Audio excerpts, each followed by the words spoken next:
Hi, I go by Puppy in Discord, and today we'll be going through the content of IGCSE Computer Science Paper 2, as well as attempting a Paper 2 and teaching you guys how I approached the 15 marker. Last May June 2024, I have taken the exam and got top in country, so you'll be in good hands. And Ahmed will be co-hosting the session. So say hi. Hello everyone, I'm Ahmed. I'm CS helper in the server and I appeared for my CS exam last year in October November. Yes. Okay, let's start. So yeah, covering chapters 7 to 10, solving paper 2. Whatever skill level you are, it will be suitable for you. It will be recorded and posted on the channel that's linked in the chat right now. And there will be a Q&A slide for after every chapter, so you guys can ask questions. However, you can still ask questions, and Ahmed will be answering you, or I will be, depending on who's speaking. Yeah. Yep, you can ask questions in chat as Puppy goes along and I'll be answering them in chat.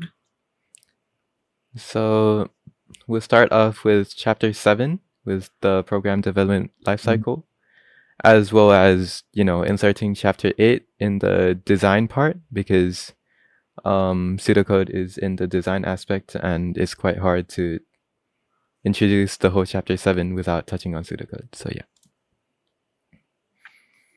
So first, what is the program development lifecycle? So let's say you were trying to, make a program. These would be the 4 stages you will conduct to successfully launch the program. First, you analyze, then design, then code, then test. And also notice how it's a cycle. And that's because, for example, if the program's hype starts to die down, we might want to go through the cycle again, analyze why the hype is dying down, and what are the new requirements of the program. So yeah. First, in the analysis section, there's abstraction. In abstraction, you would be simplifying the problem, removing unnecessary details, or essentially just, removing parts that the client or whoever is giving you the task to do the program, you're just removing the unnecessary parts. And decomposition is after you have abstracted the problem, you'll break it down into smaller parts and chunking it so it's easier to manage. And now for the design section, there is the structure diagram, the flowcharts, and the pseudocode. So when you go about designing a program, you would be you can represent the program in these 3 types. And so yeah. So let's try a structure diagram. So in a structure diagram, let's try this exam question. So a satellite navigation system is an example of a computer system that is made up of subsystems. This means that, there's a top-down hierarchy where there are subsystems down and down. And part of the system has allowing the user to enter details or select a previously saved destination. You could also display directions in the form of a visual map or list. And so now it's asking us to draw a structured diagram to represent that. My easy formula, trademarked, is first we'll have the big system. So we give the name of the overall system. Then the subsystem with input, output, processes, or storage, and try to apply those concepts into whatever the scenario is. And then the further subsystems, you name the action method. So for this one, first you would name the quote-unquote big system as the satellite navigation system. Then there's the input part. So for the input part, you would be saying input, which could be new, or it could be saved. And there is also the output,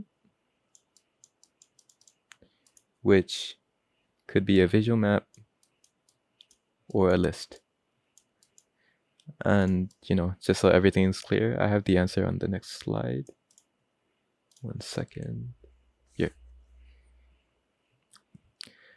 But don't worry about, not matching the mark scheme exactly, because the mark scheme is quite lenient. Here is the actual mark scheme, and they just ask 1 mark for hierarchical structure, 1 mark for suitable names for subsystems, 1 mark for identifiable inputs, and 1 mark for identifiable outputs. So as long as, you're answering structurally just like this, then it will be fine.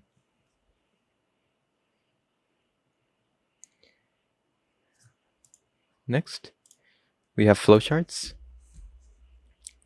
So a flowchart, as you guys know, is a series of flowchart symbols connected by a flow line here, forming a step-by-step idea of the algorithm. So I'll just show you guys an example, and we'll refer back to what each symbol means. First, the start. So yeah, we're just starting the program here. Then we print out the menu. Like this program would be a cashier system. We print out the menu, then we initialize the total price of the bill. Then we output asking for how much the item price is, input the price, total it up, and if the user wants to end it just there, they would enter -1. It would go back. No, and it would just output and stop. Else it would go back and ask for the next item. And notice how total equals 1 instead of 0. And that is because -1, the last item would be -1, and that would cancel out with the 1 that it started with. Now, what each of them mean. So first, this one is a subroutine. So it will run a separate and non-linked flowchart that is in another place. Then this is called a process box. So you might assign variables, you might calculate, you might, And parallelograms are called input or output boxes. So you'll be outputting a phrase or inputting for an identifier. Then that is another process box that is called a decision box. And instead of an if, you'll be an is. And there would be yes or no. So yeah. And then a stop. Those are called terminators. Start and stops. Okay. That would be the program development lifecycles analysis and design section. And in the design section, there's pseudocode. So Ahmed will be teaching you guys the pseudocode syntax. Okay. So now we're going to start with chapter 8, in which we're going to first cover pseudocode basics, syntax, variables, and arrays, then input outputs, library routines, operators, and selection. After that, we are going to have a question and answer session. Then we're going to go to file handling, iteration, and subroutines. Okay, let's go. Okay, so when we're using pseudocode to construct a solution to a problem, we need to follow a certain set of rules. Okay, before I carry on, am I audible to everyone? If I'm not, you can right click on my user and increase user volume. Okay, perfect. Okay, so you are supposed to follow a certain set of rules. Now, these rules are called your syntax.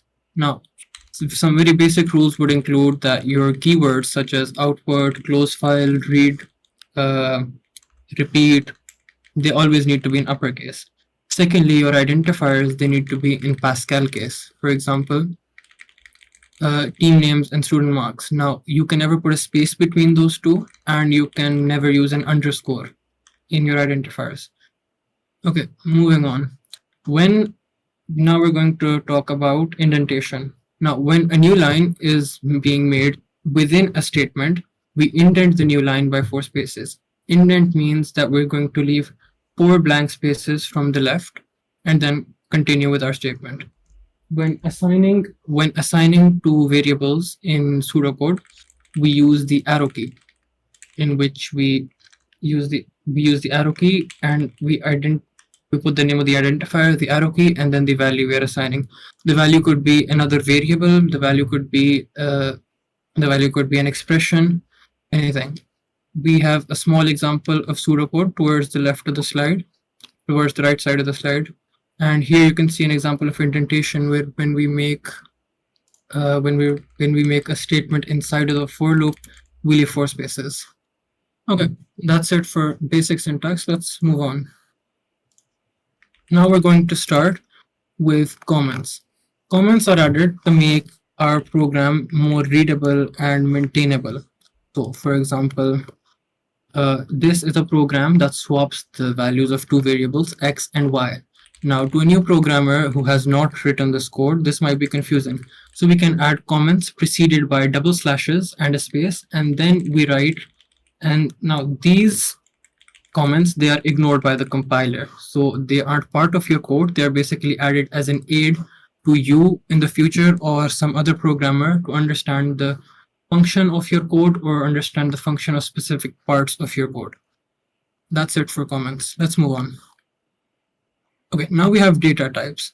Firstly, data types, we have in identifiers, we always use Pascal case, let's remember that, and we can only use letters and digits when defining our data types, okay? So A to Z and 0 to 9. And keywords such as input and output should never be used as your identifiers. Now, integer is our first data type. An integer is basically a whole number. It could be 5, it could be -3, it could be -10. A real is a decimal number. So in a decimal number, you need to have a number on either side of the decimal place for it to qualify as a real number for pseudocode. A char is a single character, okay, and it is enclosed in single quotation marks.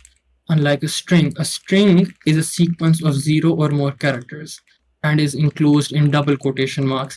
Now, what's important is that a string can also have 0 characters. So this is important when we're doing things like presence checks. So a string can have 0 characters as well. Lastly, we have Booleans. So the Booleans are basically variables that store the logical state of true or false. Okay, let's move on. Next slide. Okay, declaring variables and constant. Okay. Firstly, a variable can store many values. A variable can have a new value written to it in the middle of your code. You declare a variable as follows. Firstly, you use the declare keyword. Again in capitals, followed by the identifier, and then the data type in capital. For example, declare counter as an integer or declare flag as a Boolean. Now, this is different when we work with constants. With constants, we don't mention the data type. We only mention the literals. The literals are the values that a data type can store. For example, constant pi, we use the assignment arrow, 3.14. Okay, so 3.14 is going to be stored to pi. For constants, in pseudocode, you can never assign another variable to a constant. You can never assign another constant to a constant or an expression. You must always assign a literal to a constant. And a constant should always be assigned at the start of your code. This isn't necessary, but it's good practice because your constant cannot be changed once it's assigned. Moving on. Okay, 1D arrays. An array is essentially a data structure that contains several elements of the same data type. So an array can only store one data type. So you declare an array as follows: the declare keyword, then moving on, Okay. In chat, guys, ping Puppy if you have any questions. Okay, he'll be answering your questions in chat. Okay, declare, you put in the identifier of the array you want to use, and then you put in the lower bound and then the upper bound. Now it's important that your lower bound should always be smaller than the upper bound, and your lower bound is the first index of your array, and your upper bound is always the last index of your array. So the index of your array is essentially the row. For example, the fourth index in the array you see on screen would be Sarah.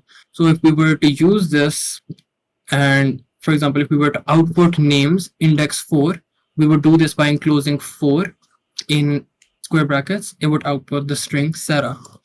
Okay, let's move on. That's it for the slide. Okay, for assigning content to an array, we can also we use the assignment arrow. For example, names 5, and we use the assignment arrow of David. It would assign the value, it would assign the string David to the 5th index. Now you can see in the array, it says Jonathan on the 5th index. Once we assign it David, Jonathan is overwritten, and now the 5th index will be David. Okay, let's go. 2D arrays. 2D arrays are like 1D arrays, but they're like a table because they don't just have rows, they have columns as well. So we declare them similarly to 1D arrays, but after that, after adding the number of rows, we also add the lower bound of columns and then the upper bound of columns. Okay, if you don't understand rows and columns, rows are these. These are your rows. Okay. These are your rows and these are your columns.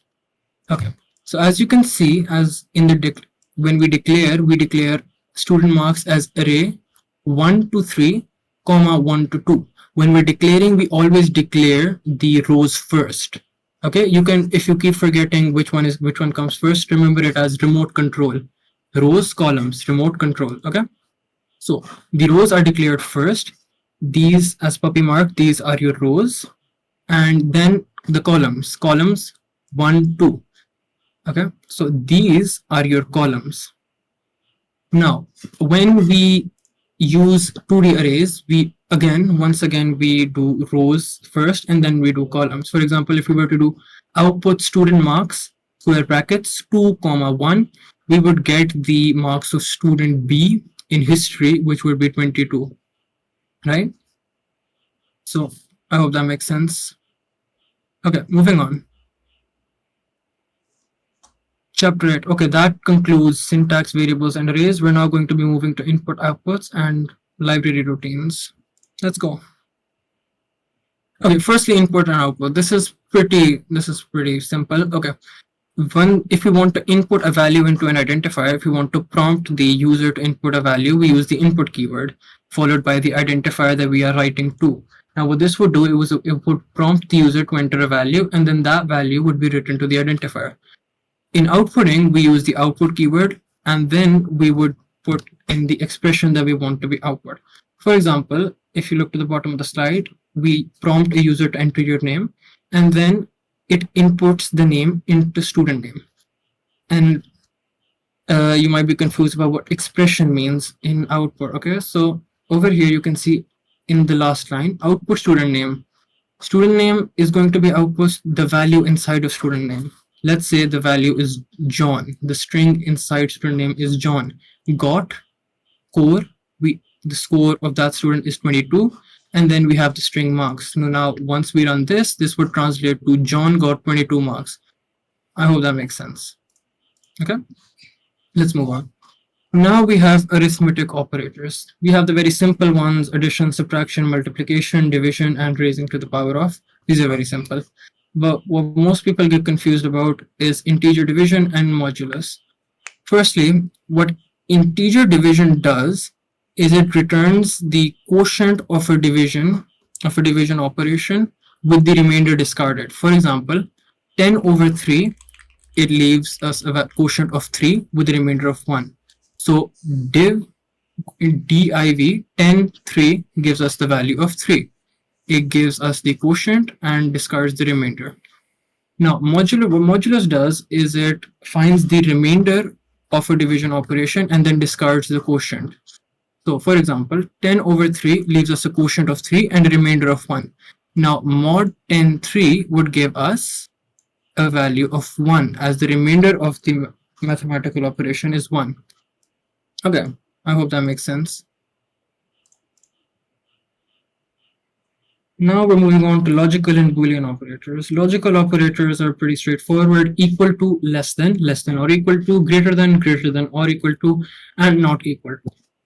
Now, an example, we have examples towards the right. If value 1 equals to value 2, then we are going to output the statement values are the same, and if. Now, for those of you who don't know for loops at the moment, what basically this will do is it will check to see if value 1 equals to value 2, and it will output the values are the same if it is. It's pretty simple. Now, in the second example, if value 3 is greater than value 4, then it will output value 3 is greater than value 4. Pretty straightforward. If it's not greater than value 4, it will not output that statement. Now, the result of a logical operator is always a Boolean state. For example, we have the last example is different. Now, if value 5 and value 6 are not equal to each other, this will translate to true. If value 5 and value 6 are different, this will translate to true, and the Boolean state true will be stored in the is different variable. Okay. Moving on to Boolean operators. The Boolean operators are okay. And, or, and not. Now, moving towards the right in the example, if answer is smaller than or equal to 0 and answer is greater than or equal to 0, then output value is in range, otherwise else output value is out of range. So what essentially this does is it's the same as the value above. What it will do is it'll check to see if both these expressions are true. Both of these expressions need to be true in order for the then statement to be executed. If one of them is true and then the other is false, the value will still not be executed, as it requires both conditions to be true. Moving on, let's go to the next slide. Now we have library routines. Firstly, we're going to start with string operators. We have 4 string operators: length, lcase, ucase, and substring. So what length does is it returns the length of a string. For example, if we input the string happy days, it will return the value 10. It will return the integer value 10. This is because there are 10 characters in the length string. Okay, and this always includes the space. You always need to count the space as a character. Also, now what the lcase function does is the lcase function returns a string in lowercase, as seen in the example. The ucase function returns a string in uppercase. All the characters will be uppercase. Okay. Now substring. Substring is a little confusing. What substring does is it returns the part of the string it returns a part of the string starting from the start character that we gave it, and it will be of the length we gave it. For example, if we give it the string happy days and we're starting at the second character, we're starting at A, and the length of the output string is to be 4, we're going to count 4 letters A, P, P, Y. So substring happy days 2, 4 will return with the string happy. Make sense? Okay, let's move on to the next slide. Now we have round and random, which are the last operators. Okay, random returns a real number from 0 to 1 inclusive. So if you move on to examples, you'll see that running random would return a value like 0.553575546, whatever. Okay, a very large decimal number. Now in most use cases, this would be pretty useless, as it returns a random decimal number between 0 and 1. That's why if we wanted to output a number between 0 and 5, we would do random times 5. Now what's important to note here is that this would output a number between 0 and 5, not 1 and 5. If you do randoms times 5, it will never output a number between 1 and 5. It will output a number between 0 and 5. Okay, so that's something that most students confuse. Again, a decimal number of that size will be essentially useless to most of your cases. So that's when the round function comes in. Now, standalone, what the round function does is that it returns the value of a variable rounded to the amount of decimal places that you specify. For example, rounding 3.1415 to one decimal place would return with 3.1. Okay, so simple enough. So how are we going to use round and random together to return a whole number between, say, 0 and 6? Round, firstly, we're going to use the round function. Then in the brackets, we're going to put random times 6 to 0 places. Now, what random times 6 is going to do is it's going to make a random decimal number between 0.0 and 6. So that's the random part covered. Now, this random value will exist inside of the round function. So the round function will round it off to 0 decimal places. So if the value is 4.235173, it will round the value off to 4, and the final result we get will be 4. Make sense? Let's move on. Okay, selection. Now we're moving on to selection, if statements basically. Now with selection, we have two types of selection in pseudocode: if statements and case of statements. We're going to start with if statements. Firstly, if statements only run if a condition is true. We provide if statements with a certain condition. The program checks to see if that condition is fulfilled, and then it executes the statements we give it. Now, an if statement can be written either with or without an else statement. In the first example, we do it without an else statement. If student marks is greater than 40, then output pass. Okay, so if student marks will be greater than 50, it will output pass. End if. You always end if. Okay, when you write with an else statement, you write if a condition is fulfilled, then output a certain statement. If this condition is not fulfilled, the statements written under the else statement will be, under the else clause, will be executed. So if student marks is greater than 40, then output pass, else output fail. So if the student marks is 23, for example, it would output fail. And then we close it off with end if. Okay, let's go on to the next slide. We're going to do nested ifs next. Okay, nested ifs are if statements inside of an if statement. And this has many use cases. In IGCSE pseudocode, you will only be required to write up to 3 levels of nested if statements. Now, if we move to the example here, Puppy, if you can bring the pointer. Now, we have the first if statement in black. If student marks is greater than 40, then execute. Now, within the then clause, within the then statements of the first if statement, we've started another if statement. So, if student marks is greater than 40, then this if statement will be executed. Then if student marks is greater than or equal to 70, then output distinction. Otherwise, else output pass. Okay, so if student marks are greater than 40, the second if statement will come into play. And if the student marks are greater than 70, it will output distinction. If it's something like 50, it will output pass. Now, and then end if. The first if statement closes. The first if statement is in the golden color, okay? And then it will output good job. It's important to note that the output good job statement is within the first if statement, okay? The second if statement has ended. It is within the then statements of the first if statement. And we then go on to the else clause of the first output statement, and it will then output if student marks is not greater than or equal to 40, it will output fail. Make sense? And then end if. And that's nested if statements.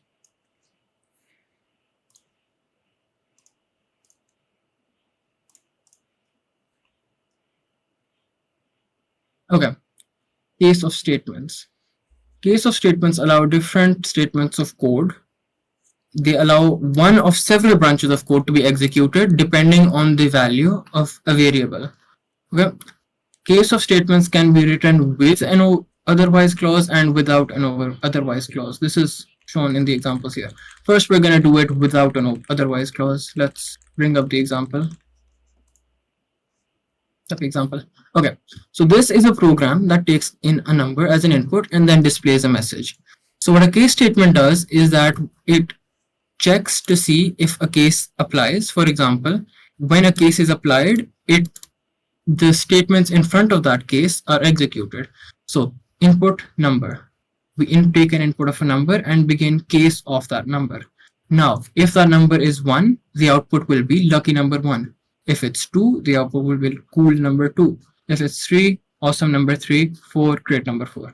Now, if none of these values, if the variable number does not store 1, 2, 3, or 4 and another value, it will output your number is invalid. So the statements of the otherwise clause are executed when none of the cases above it are applied. And then you end the case of statement with end case. That's it for case statements. I think we begin the question answer session after this. Yep. Okay, now we have concluded input output, basic library routines, operators, and selection. Okay. Okay. I want to talk. I feel extroverted now, not having to talk for so long. Does the condition have to be a number in a case, or can it be Boolean, like a string? Sorry? Can you repeat it? I do not know what they meant. Does the condition have to be a number in a case, or can it be like a Boolean or a string? In the case of statements, if that's what you're talking about, the variable can be a string. Yeah. Yeah, it can be of any data type, right? Yeah. So it can be like case of name, and then it would start with, I don't know, John, David, Sarah. Then I'll put different greetings for them, for example. Yeah, because the syllabus doesn't specify that case of only applies to integers. Okay, so it can be booleans, it can be strings, it can be chars. In a substring, yeah. So it's the variable you're referencing, then the start index, then the length. Yep. Any other questions? Any other questions, guys?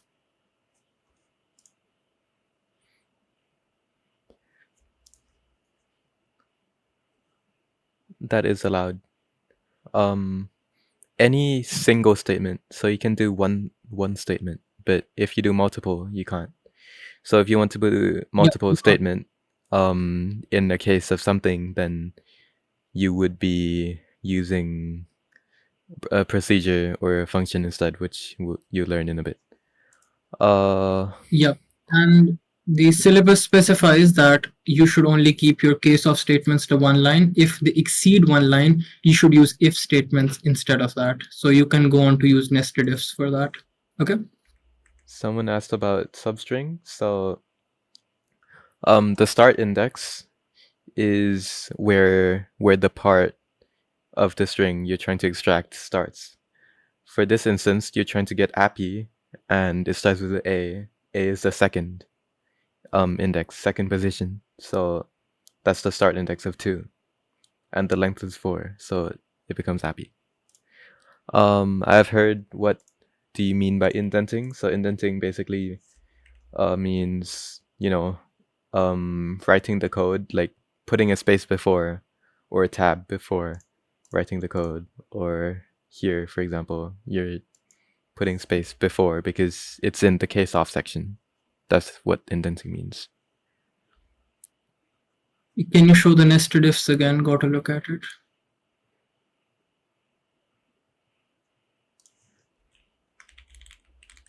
Someone wants to see the nested ifs again. Nested ifs, okay. How do you know when to indent? So if you're using some like fancy control structures like if or case, or in the future we're about to teach like for loops or while loops, anything that is a fancy control structure, then you indent inside. Will you lose marks? In normal questions, I believe you don't, but regardless, you should just, especially in the 15 markers, so the examiner has an easier time marking for you. Even if it, yeah, actually, yeah. Readability is one part Yeah. of the 15 marker. Syntax definitely carries marks. It's specified in the marking scheme for it. Any other questions? Okay, and there was for the what was it? Indentation question. When you're making, well, the what the syllabus wants you to do is when you're making a statement inside of a statement, you indent it by 4 spaces. Okay, and for example, if you're using an if statement, and now the syllabus says that when you're using an if statement, you don't need to indent 4 spaces for the then clause. When you add the then clause, you indent 2 spaces, because the then clause is essentially an extension of the if statement. The same goes for when you're using nested ifs. If you're putting an if statement inside an if statement, you only leave 2 spaces, not 4. But for example, if you have an if statement and your if and then, and you're adding an output statement, if you're putting an output in there, then you need to indent the thing by 4 spaces. If, say, you're using a case and case of, and then you're inputting the values, you leave a space of 2, not 4. Okay, because they are an extension of the initial statement. That's what the syllabus says. Okay, Papi, any other questions? I have not seen. Will we lose mark if we use case loops? No. It's a feature. You should use it. And no, you don't have to number your lines. Once you get the exam paper, you're not supposed to number the lines. You're supposed to indent, you're supposed to comment. It's just easier to write here. No, show you guys like this. Okay, Puppy, there's a question, and this is, I think, an important one. Can we write the if statement like this? If variable statement, 2 space then. Essentially, can I put the then clause right after in the same line as the if statement? I've seen this a lot in the channel as well. Yes, you can. I prefer that actually. Yep. Oh, yeah, because most of the languages do it that way, right? Yeah, and also, and one important thing, question. Sorry, continue. You don't have to bother with the 2-space indentation or whatever with the then. Yeah. And okay, is there a terminating command term like end, or do we have to use an explicit variable such as a found to terminate the repeat until? You will have to use a variable. There is no break, there is nothing to end it. Yeah. What if there is no space for you to write the statement in one line? So you just carry on try to squeeze it if you can, but if not, carry on the next line. And if it's an indented statement, then don't indent the next line you're carrying on, because you're showing you're carrying on, you're not showing that you're writing another statement. Do you comment with a // or #/? We will do passages at the end. Pseudocode, you're supposed to use //. Okay, for if statements, the question that we get often is, can we use else if in pseudocode? It would be best if you don't use else if, because Cambridge has specified a certain syntax for pseudocode, and since pseudocode carries marks, and since syntax carries marks, you should always use nested if statements instead of else if. Okay. Technically, okay. So why can't you? So it's just it doesn't exist on the syllabus, and if you do, what you do is you put in a space between else and if, and you add an extra end if at the end. So it's no different from just using a nested if or else. Okay, I think that's it for now. Ahmed, continue. I'll answer in chat. Okay, so we're now going to start with iteration. Firstly, we're going to start count controlled for loops. So for loops iterate a set number of times. Iteration, basically iterate means loop. For loops loop a set number of time. Now for loops take an identifier of data type integer. So the variable that we use in this, for example, in our example, we have for counter 1 to 10, output counter, and the next counter. So in this example, the variable counter will be assigned each integer value from 1 to 10, from value 1 to value 2. In our case, this is going to be each integer value from 1 to 10 until it reaches the value 10. So it is going to increment every time. Increment means increase. Okay. So it's going to begin with 1 for counter 1 to 10. Output counter is going to output 1. That's one iteration complete. On the next iteration, it's going to be incremented. It's going to be increased to 2. Then it's going to go ahead and output 2. We're going to show a demonstration for this on Pseudocode Pro in a bit. Okay. So basically, now by default in for loops, the variable is incremented by 1. So 1, 2, 3, 4. We can use the step clause to set the increment. So if we use a step of 2, then we can increment the variable by 2 on every iteration. So 1, then 3, then 5. We're going to demonstrate that on Pseudocode Pro in just a second. Let's move on to the next example. For example, if we have a step here, for counter 1 to 100, for counter 1 to 100, step 2. So this is going to go 1, then 3, then 5, and it's going to output counter at every iteration, and after every iteration is going to increment it by 2. Now step clauses can also be negative. Now when we use a negative step clause, then what we do is we make value 1 larger than value 2. So we iterate from a larger value to a lower value. Puppy, can you pull up the example for negative? Okay. So here you can see that in the first two examples, our value 1 is smaller than our value 2 because we're incrementing. We are increasing until we reach the value 2, which is higher than the first value. When we add a negative increment, a decrement, essentially, so we have our value 1 is greater than our value 2 because we're decreasing the identifier from value 1 to value 2. Okay, let's go to the demonstration and then it'll make more sense. Okay, first we're going to go without a step. First, declare counter.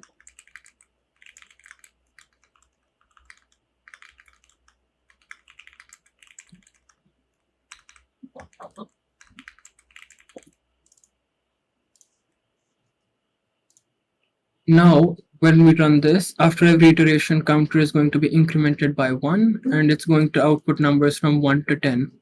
Okay, now what we're going to set a step of 1, puppy. So by default, the step of a for loop is 1. So if we set the step to 1, you'll see that there is no change in the output. However, if we change the step to 2, let's change the step to 2. Okay, so now it's going to increment counter by 2 on every iteration. So it's going to output 1, then it's 1 plus 2, 3, 3 plus 2, 5, 5 plus 2, 7, and then 9.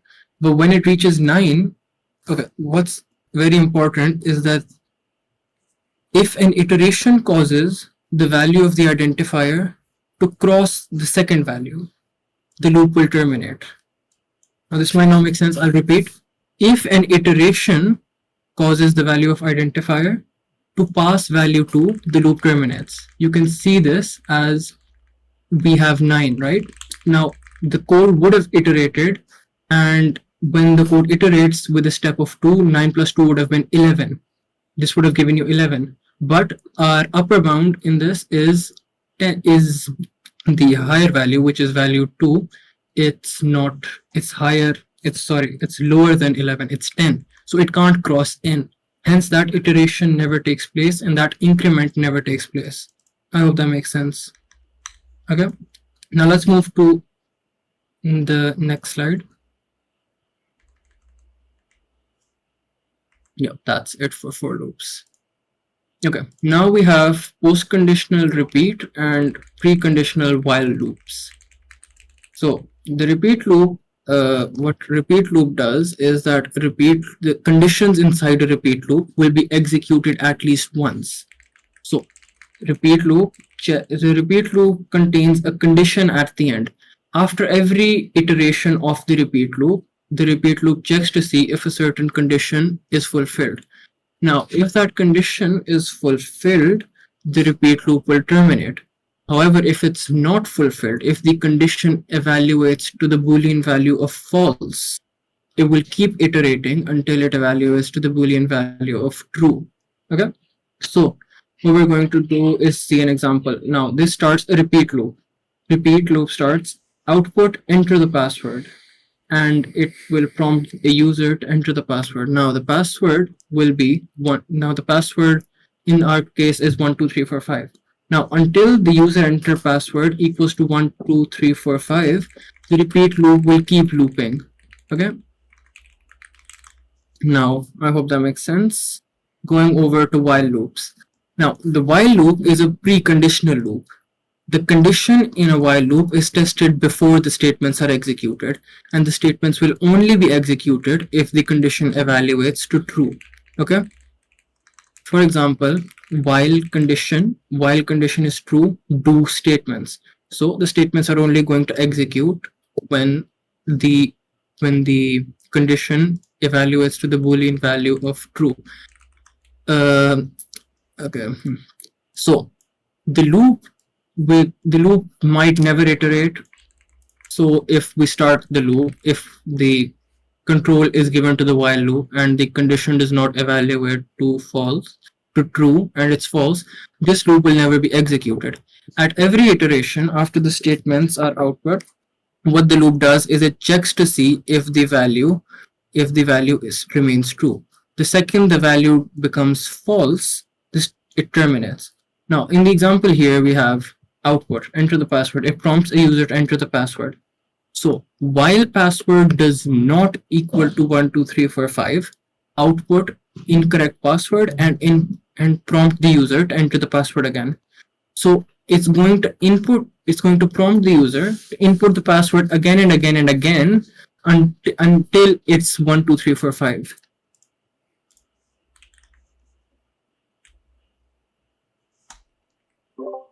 Okay, let's move on to the next slide.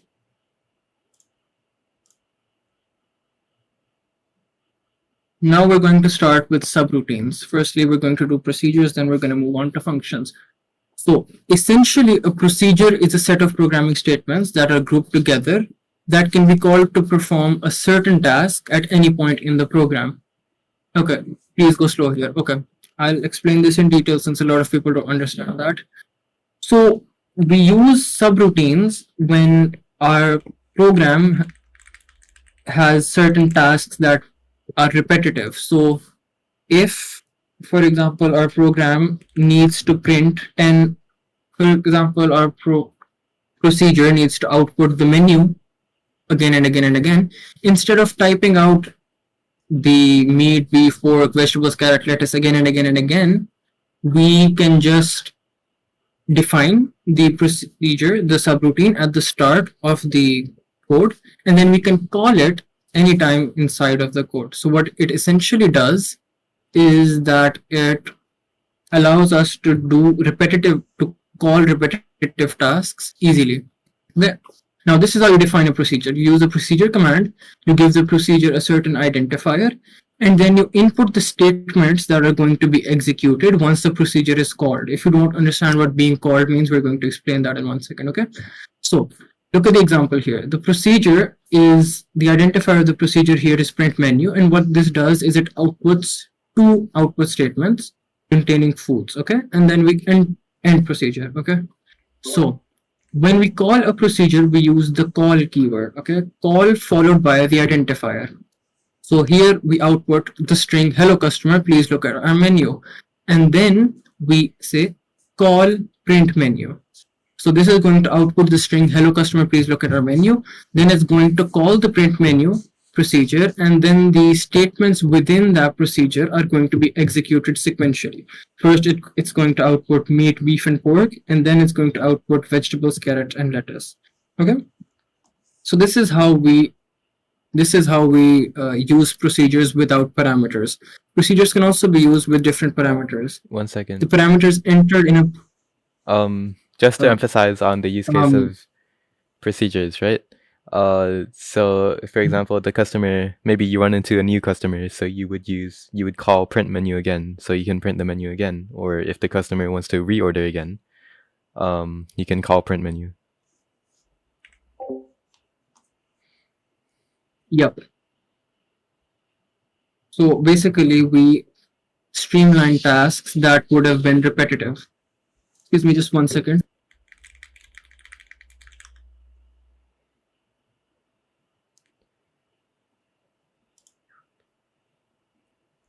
Apologies. Okay, I'm back.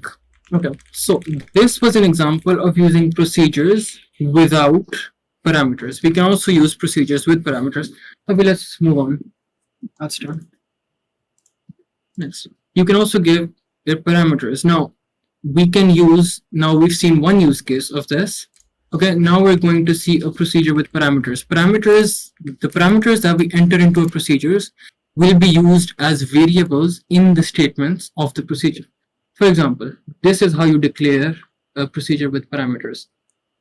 Firstly, the procedure followed by its identifier, then brackets, then the identifier of the parameter, and then the data type. Okay, so for example, procedure greeting. First name is going to be string, and the last name being input is also going to be string. It's going to output, once the procedure takes in these parameters, it's going to use these parameters in its statements. So it's going to output good morning, Mr., and then it's going to output his last name. You can see the last name is the same identifier as the parameter that we've entered. So, and then we're going to go output, could I call you first name? Same, once again, you'll see is going to be the same identifier as the parameter that we used for the first name. And then we do end procedure. Calling a procedure with parameters is almost the same. You use the call keyword, and then you put the identifier. In this case, we declared it as greeting and John Smith. Okay, so a string containing John, comma, Smith. So when this is called, it would output, good morning, Mr. Smith. Could I call you John? That's it. That's how you streamline repetitive tasks. Okay, moving on to functions. Functions are just like procedures. They function the same as procedures, except they return a value to the main program to the point at which they were called. Okay. So for example, we define a function with parameters such as function identifier, the data type 1. So we declare the first parameter with its data type and then the second with its data type. When defining a function, we also use the returns keyword, which tells us which data type is going to be returned to the point that it was called. Okay, so this is how a function works. We have the GIF. Puppy, if you could pull up the pointer. Okay, so we declare result as an integer, and then we start a function add2. We call the function add2. Now, what this function essentially does is it takes an input of an integer, and then it adds 2 to that integer. So we are specifying that this function will return an integer value. So we take the result variable and we assign it okay, let's wait for the GIF to loop back. Okay, so we'll start. We call it with the value 7. We add 2 to 7 and store that value in result, and then return result. We return 9. The output is 9. Okay. I hope that makes sense to everyone. Let's wait for the GIF to loop back and I'll explain this one more time, just if somebody hasn't understood. Okay, so we add the number 7 as a parameter. It adds 2 to to the number 7, it stores it in the value result. It returns result, which is 9, and it outputs 9. See, to the point where the function is called. Hope that makes sense. Let's move on. I think that's, file handling remains on. Okay, let's move on. Okay. Now, moving on to file handling. So, file handling. So for file handling, we have reading to and writing to a file. So before reading from or writing to a file, we must open a file first. This is done using the open file command in capital again with the file identifier. So now we have two modes for files. The first is the read, and then the second is the write mode. Okay, sorry. So we can either have it for read or we can have it for write. So once we open a file, let's move on to the example here. Okay, so this example, what this does is it copies a string from file A, and then it stores that string in file B. First, we declare data as a string. We open the file a.txt for read. Okay, this is important. Notice how it says read. Then what we're going to do is we're going to read file a.txt, comma data. So what this is going to do is it's going to read the contents of file A, and it's going to store its contents into the variable data. Okay, and then we're going to close file a.txt using the close file command. So now the contents of file A are stored in the variable data. Now to write it to file B, we're going to open file B.txt, open file for write mode. Okay, and then we're going to use the write file command for file B.txt, write file B.txt data. That means the contents of the variable data are now going to be written to file B, and then we're going to close file B. So now we have copied the data from file A over to file B. Okay, that's it. Okay. That's my part done. We're done with chapter 8, pseudocode. So first, why would you use parameters instead of just directly hard coding it in? So for example, in the greeting, you might want to greet two different persons. So you might want to call greeting once on John Smith and then call greeting David Blaine. So then now it would be good morning, Mr. Blaine. Could I call you David? So you know, it's the procedure is flexible to whatever you input in. And I've seen another question somewhere. Local variables can't be changed outside of the function, right? Yes. So there is this concept of local and global variables. So if you declare or assign a value normally, then it can be used throughout the program if it's in the main program. But if you assign a value within the function, then the value can't be used outside in the main program. For example, this result here, the result variable, it has become 9, but that result variable, if like you can't reference it, you can't do output result below here, it just won't understand what result is, because result only got assigned within the function. It's a local variable rather than global. Do we understand?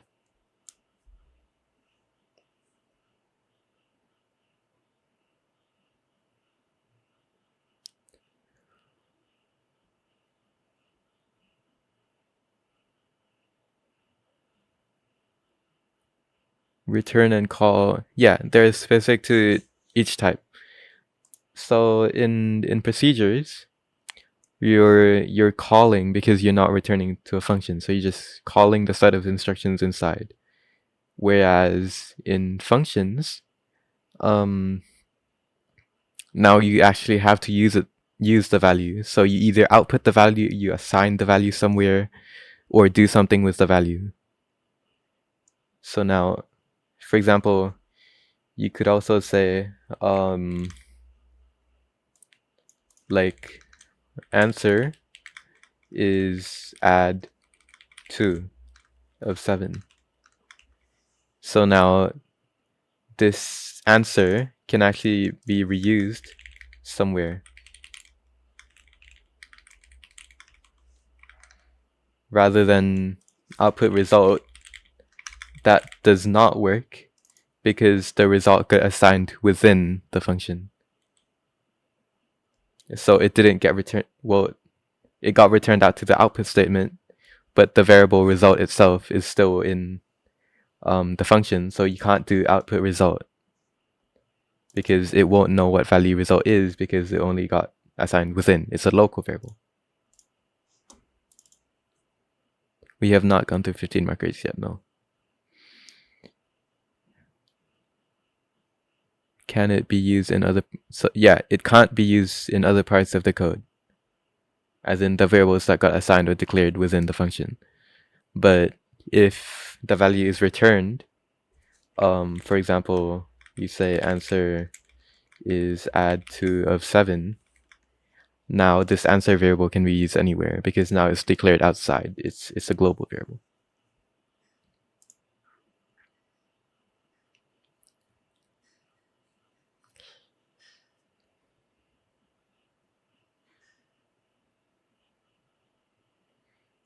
Any other questions?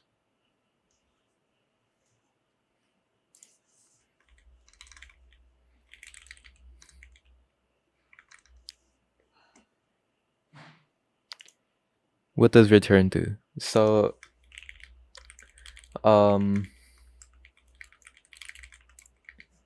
return is, for example, you call the function add 2 of 7. The result of this function is 9. The 9 gets returned out. So then answer becomes 9. If, let's say, we had a function of whatever returns integer and function, and inside it said return 25, then I don't know, potato, this would just be 25 because it's the return statement. Or let's say we're using the original function, but instead of return result, we did all the addition and all that, but we said return 40, then add 2 of 7 would return 40 because we didn't return the result, we returned 40. I hope that clears things up.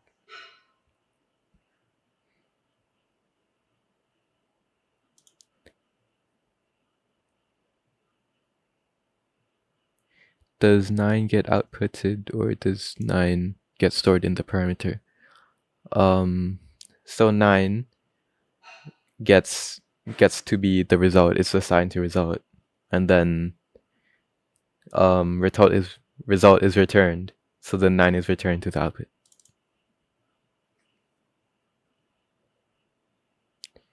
Declare is not def in Python. Def in Python, you might say, is function. You don't really declare in Python, you just assign the value of normal variables. Okay, I will start on chapter 9. Oh no, back to chapter 7. So yeah, we have finished the design part of chapter 7. The pseudocode part done. Now we can really speed things up because pseudocode is the majority of the syllabus.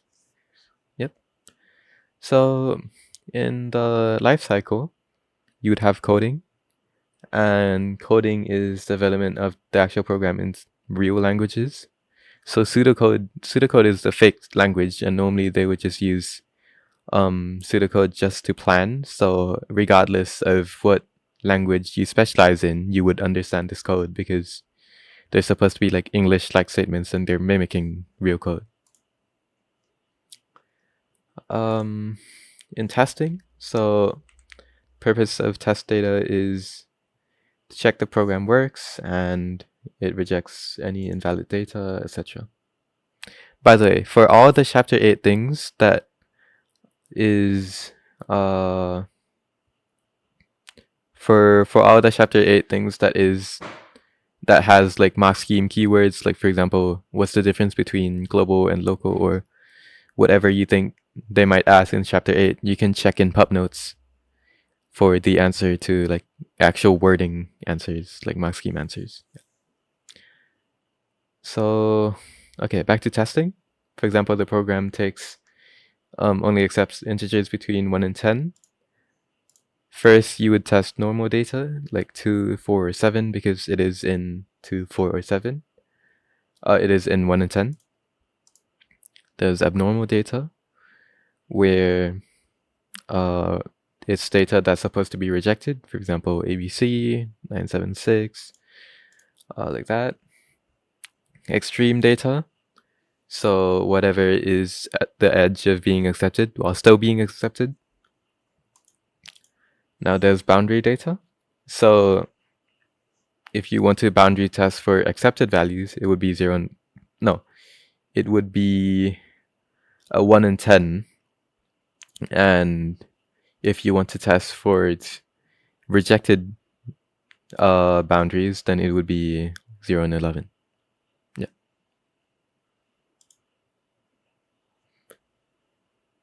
Now that is coding and testing done in the lifecycle. Onto standard methods of solution. So standard methods of solutions are basically standard sets of algorithm we use to solve problems. For example, you want to search a value. You don't have to come up with how to search a value every single time. People have thought of the most efficient way to do so before. So you just replicate that method in your language. Quick definitions: algorithm is a sequence of instructions. Search is to search, and sort is to sort. So the first one we have here is linear search. So for example, you have a 1D array of numbers, and you want to search for the number 33. You would go along and check each one, and boom, 33 is found here. Disclaimer, that one I did not make. That one I found it from Google. Anyways, example code so you would loop through, let's say the array R has 50 numbers. So you would loop through the elements from 1 to 50. And if the number you're trying to find is equal to the value or the element you're looping through, then you have found the number.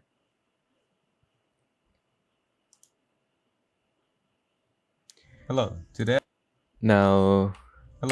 I'll be okay, bubble sort.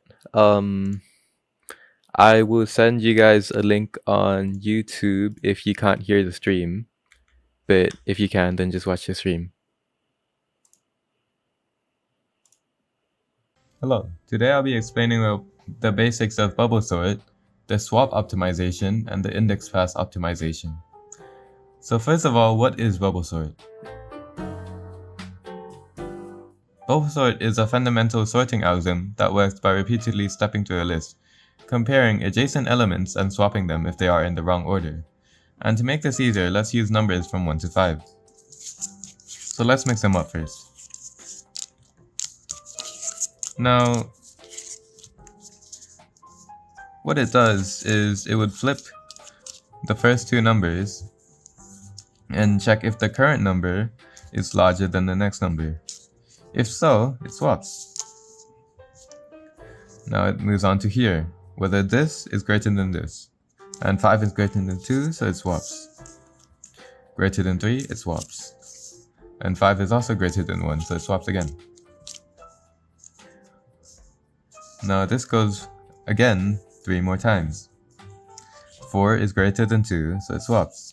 Greater than 3, so it swaps. Greater than 1, so it swaps. Now it checks 2 is greater than 3, which is not true, so it passes. 3 is greater than 1, yes, so it swaps. 3 is greater than 4, no. 4 is greater than 5, no. So then it checks 2 is greater than 1, yes, so it swaps. 2 is smaller than 3, so it doesn't swap. 3 is smaller than 4, so it doesn't swap. And 4 is smaller than 5, so it doesn't swap. Now the list has been fully sorted. And now let's explain why for the outer and inner loop we have to go from 1 to 5 minus 1. For the outer loop, the worst case scenario is when 1 or the smallest number is at the end. This is because the algorithm favors the highest number, and so higher numbers will be bubbled to the end, while the lowest number would just get displaced to the left. And so the worst case scenario is when the lowest value is at the end and it has to be swapped 1, 2, 3, 4 times. And so that is why the outer loop goes from 1 to 4. And the inner loop goes also from 1 to 4 because it's the first index and it compares with the next. Second, third, and fourth. And fourth compares with the fifth. And so if it's 1 to 5, then it would also compare fifth to the sixth. But there's no sixth. So an error would happen. So that's why we go from 1 to 4 and 4 would compare to 5.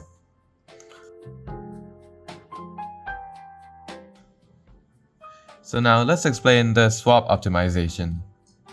This is where we sort the list. Here, again, 5 is greater than everything. Then 3 is smaller, 4 is bigger. 4 is also bigger than 1. And then 3 bigger than 2, 1. 2 is greater than 1. And so even if we might have not done 4 outer iterations, or in this case we might have, but it would go through a loop, it would go through an outer iteration again until no swaps have happened. This is because when there is a swap that happened, it's the case when a number is greater than the next.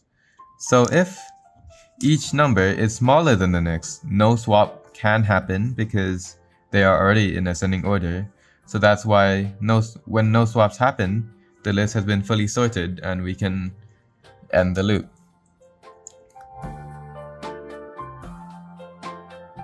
And let's go to the index path optimization. This is where, again, I said that the bubble sort algorithm favors the largest number.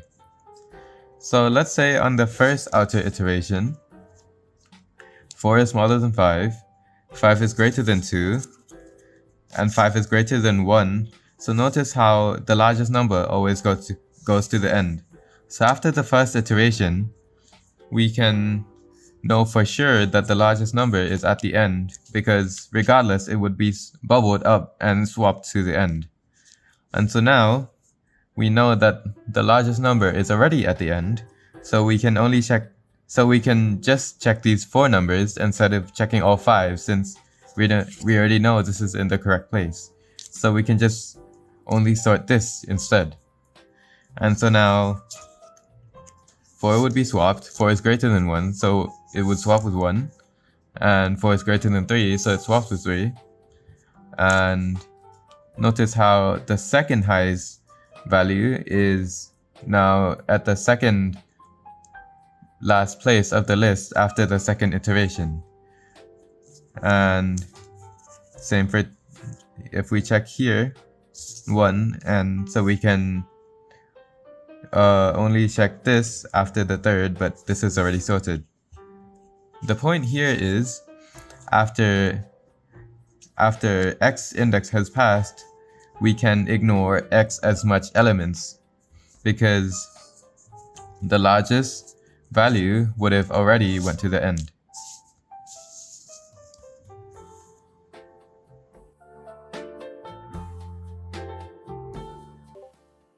Okay, that is it for the bubble sort video. Now I'll wait for those who went to YouTube because they can't hear the stream volume. But yeah, does anyone have any questions about the bubble sort? Also, if you want to like actually see the code, you can check the notes, the Pupnotes in the embed. Why are you so cool? Thank you.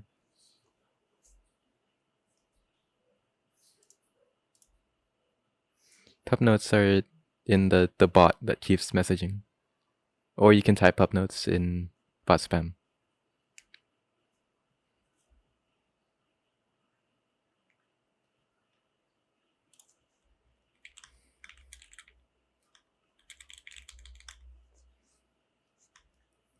Okay, we'll move on.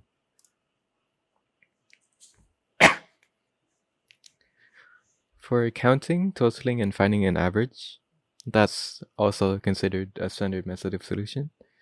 So, by counting, they mean counting how many iterations have passed in the loop.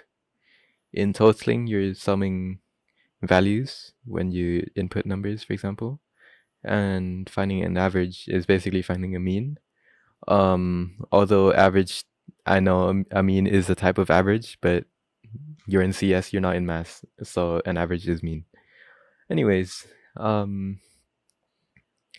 this program will be going to Pseudocode Pro, so it's easier to explain everything.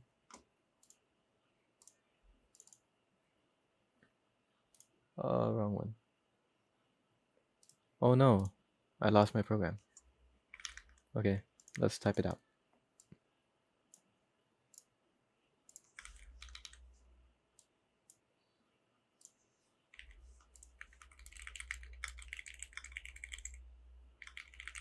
I can use Pupnotes. Hey, look at this.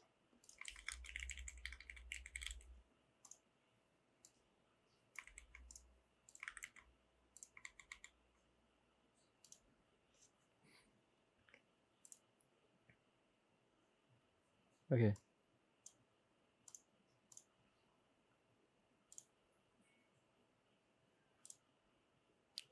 Yeah. The whole premise of this program is to enter numbers and find an average and total. So, for example, I enter 5, I enter 9, I enter 14, and let's stop by entering -1. And can you like not bother with me right now? Thank you. It's still bothering me. Please stop. Okay, we'll rerun the program.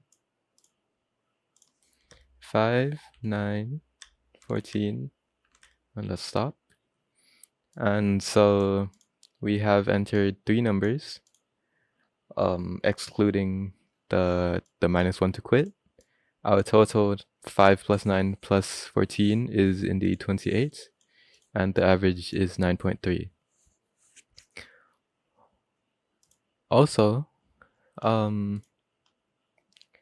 the reason why I set total to 1 is because the last one will ruin the total because we're adding the number to the total and the -1 does count as a number.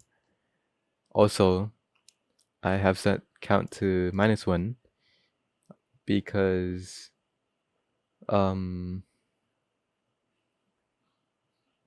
yeah, this -1 will not count as a number. So rather than 0, we're doing -1. And so we'll go line by line. We initialize a total and count. We keep repeating this output process and input process. We output asking them to enter a number, then input the number. -1 is a way to end the inputting. So I use the -1 system is because, for example, the next time you might want to enter 10 numbers instead of 3. So yeah, count is -1 because instead of initializing count to 0, we will have an extra number here which doesn't technically count as -1 just to stop the program. So yeah, count equals count plus 1 to increase the count until a number is equals to -1. That's our stop flag. Our average, of course, is total over count, the mean, and we output. That is how you count total and find an average. Next, let's find the maximum and minimum from an array. So the way I like to do this is, for example, we have an array of temperatures, 1 to 50. 50 days, for example. So 50 elements. And declare the minimum and maximum. We'll set the minimum and maximum to be the first value in case it is, and even if it isn't, that value will be overridden later. So now that we have already started at 1, we'll be starting count at 2. Oh, the arrow's gone. I should fix that in Pupnotes too. For 2 to 50. And if the current temperature at the index count is bigger than the current maximum, then it becomes the new maximum. And then if temperature is at the index count, so the temperature we're looping on is less than the minimum we originally thought we were having, then the new minimum would be the temperature at the index count. And we'll continue looping to count. And lastly, we'll output maximum and minimum temperature. Oh yeah, note that you could also do from for count arrow 1 to 50. And if you want to do that, for maximum, you have to say -999, and for minimum, you have to say 999. So it gets immediately overridden by the maximum or the minimum. But I just like to start at 1 because, you know, it's a waste of time. Okay, we have finished standard methods of solution. Again, I'll finally answer questions at the end of the chapter. And now we're on to validation and verification checks. With validation, is basically checking the input is proper for your program. For example, you're asking for a student's mark, maybe as a percentage, or maybe just a test that is out of 100. And so you would expect the number to be 0 and 100, right? So you can use a range check. You ask them to enter student marks, you input it, and then you keep doing it until it satisfies the condition. This condition being the marks is greater than 0 and less than 100, aka it's between 0 and 100. Next, there's the length check. So if you want, for example, the password to be exactly 8 characters, then you keep entering the password until the length of the password is 8. Then we have the type check. If we want to check the input is a specific data type, although technically you're in the gray area here because you can't really determine a type of things for Cambridge pseudocode, but the only question they might ask here is by asking you to enter a whole number, and if it's not a whole number, you can ask to enter it again. The reason this works is because, for example, you do 2.4. Mod is getting the remainder, right? Divisor dividend equals whatever.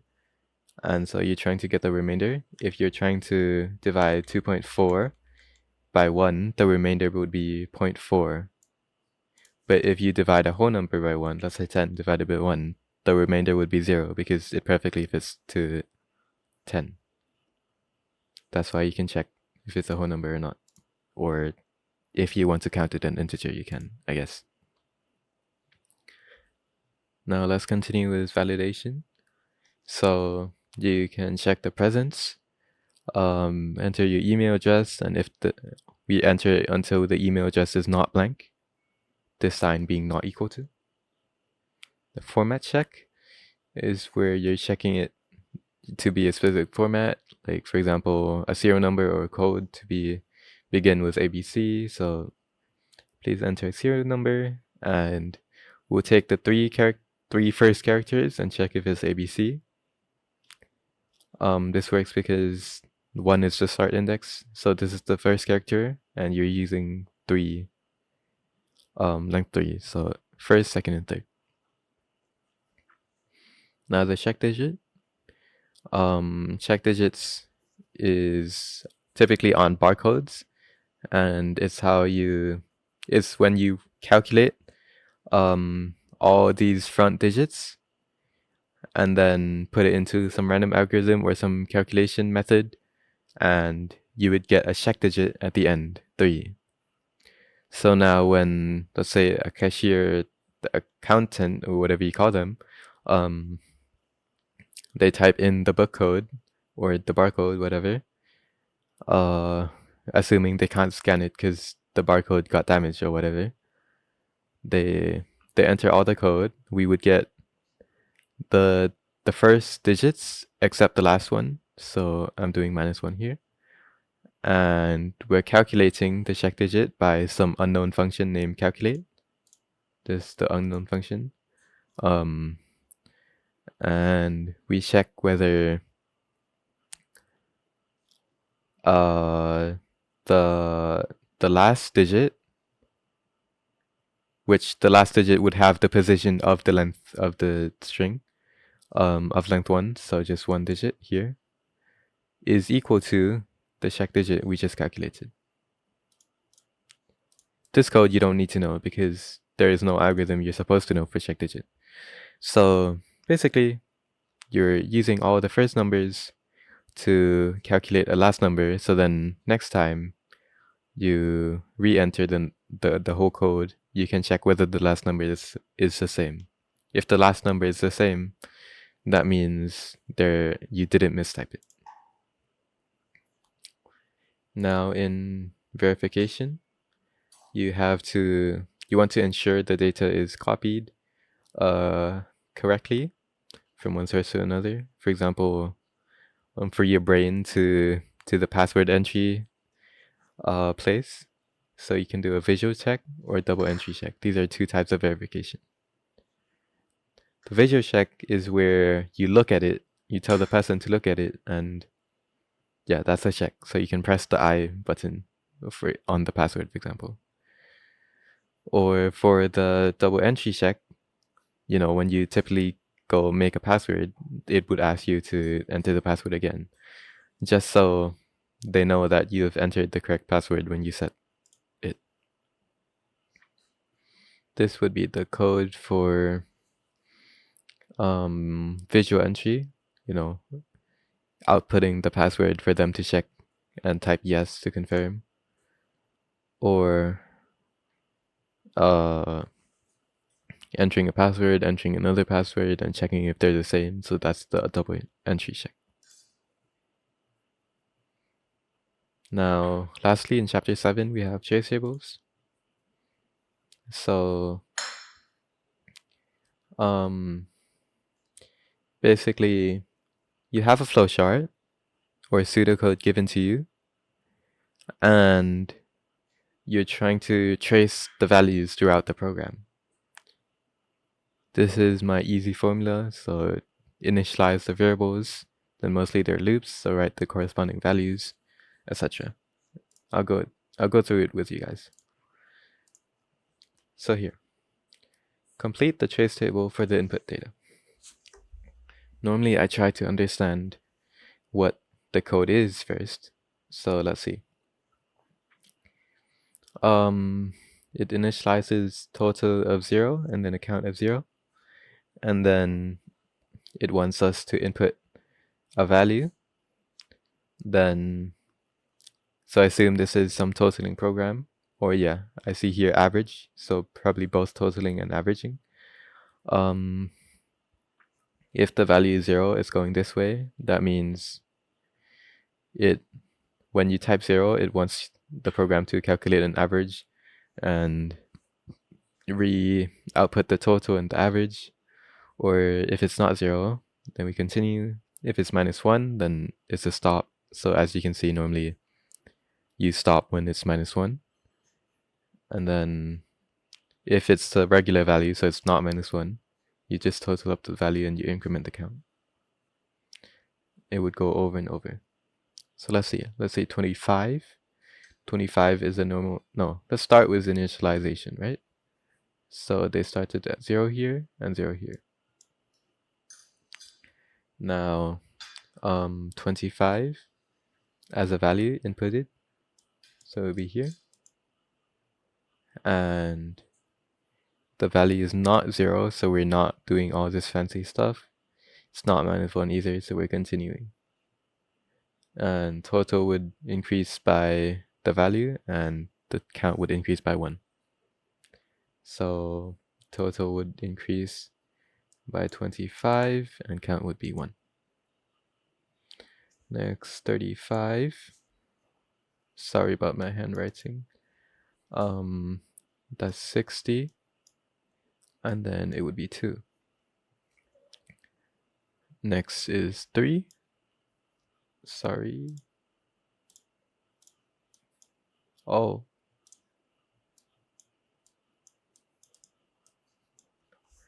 And 63. And the count would be 3. And 0. So we're now averaging and totaling. So 0. Average is now calculated. 63 divided by 3 is 21. And you don't have calculators in this exam, so yeah, good luck with that. Then total is it outputs the total and outputs the average. So output, no, it doesn't output the word output. What am I doing? Oh, sorry.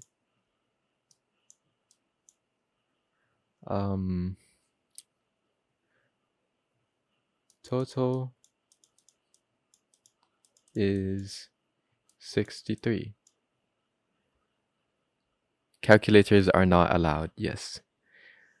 The average is 21. So you go on the next line here because you're outputting again.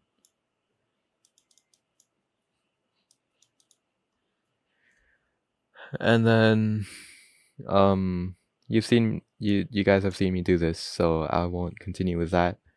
But please remember, when you see -1, it stops. So sometimes they give you extra values, but if it stops the program, then you stop. They like to catch you on the -1. I've seen -1 in so many flowcharts, so yeah, be careful with that. The answer, yep, the first part we did correctly. Yeah, it ends at -1. Careful with that. Okay, we have finished chapter 7 and 8. Any questions?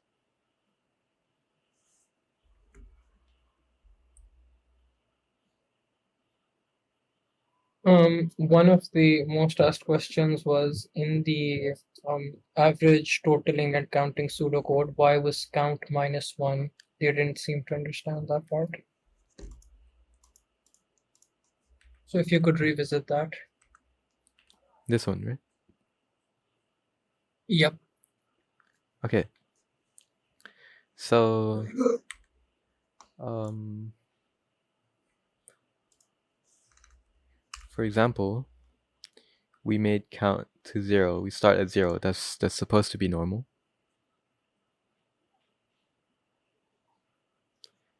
Let's say we want the number 5, we want the number 4, we want the number 3. So now the total would be 12 and the average would be 4. And then we want to quit. So we do -1 by quitting to quit. Total is 12, average is 3. Good. But the problem is, no, average is not 3, average is 4. The problem is that it thinks that the amount of numbers we entered is 4 because it counted the -1 here. So then that made the count now 4. So then 12 gets divided by 4 to be 3 rather than the numbers entered being 3 and the average actually being 4, because 12, the average of this obviously is 4, right? Because it's the middle value. Okay. Any other questions? Why did he add the first value yeah, that one in the second line? So are you asking why I'm only putting it on the second line rather than first? Or are you asking why I'm totaling like 25 to 50? Why the second line? Okay, so questions typically have initialization like 0 and 0 of total and count. That's outside the main loop. This is the main loop. We've been gone through like total and counting, right? And if you're initializing some values outside the main loop, then you do that on the first line. Then you do all the loop stuff on the second line or third or whatever. Yep. Okay.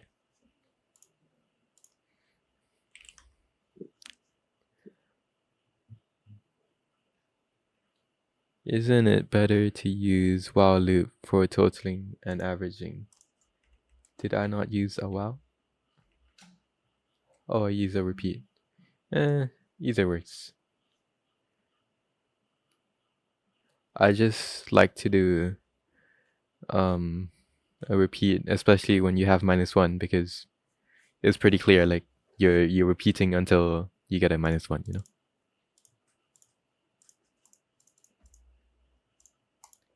Any other questions? Does repeat take one more step than a while? So sometimes it does, sometimes it doesn't. The main takeaway is repeat checks for the value after the loop, whereas while checks before. So that means that repeat will guarantee, if I can find repeat, oh, yeah.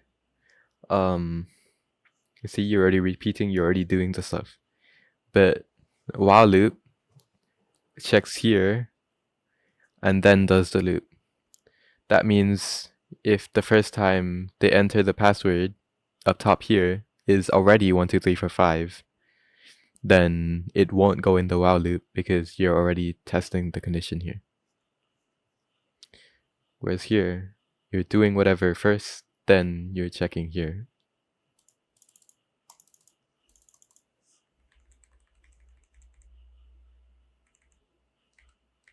Any other questions?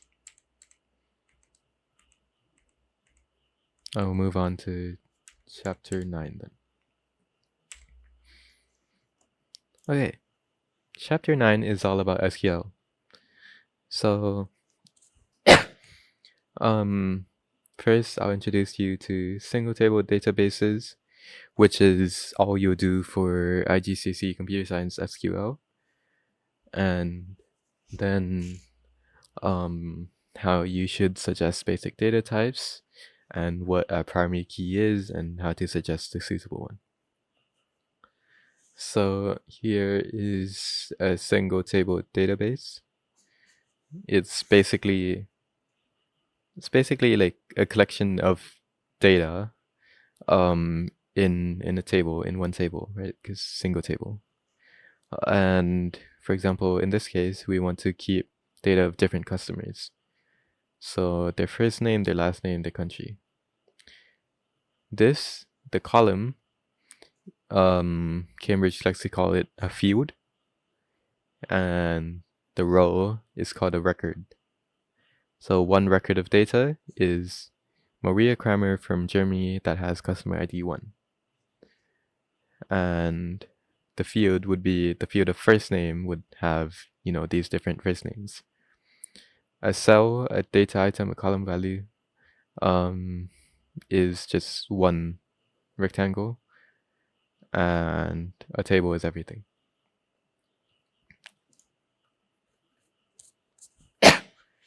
Now, if we want to suggest suitable basic data types, first we'll have to see what data types are even available for us, right? So the first data type that is available is text and alphanumeric. These are two different things. The text data type is a collection of characters. So it can be English alphabet, it can be spaces, it can be emojis, whatever. Alphanumeric, on the other hand, can be only letters and numbers, not spaces, not emojis, not special characters. So that's the difference. So keep that difference in mind, because Cambridge likes to trick you a bit when they want you to suggest a suitable data type. Sometimes it's interchangeable, a lot of the time it is, but just please know the difference. Text, you can include the number. Text is like a string. You can include anything in text. But alphanumeric, only letters and numbers. A character is one single character in single quotes. A, B, C, whatever, in lower or uppercase. It can also be special characters. Now, Boolean it's just two valid states, true or false, yes and no, or anything that has two valid states, not just these two, because it's SQL now rather than code.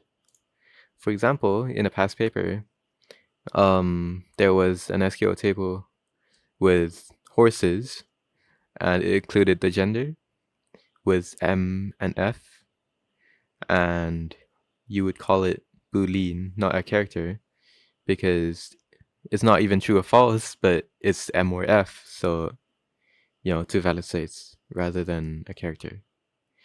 Note that these are gender of horses. I am not making any comments whatsoever.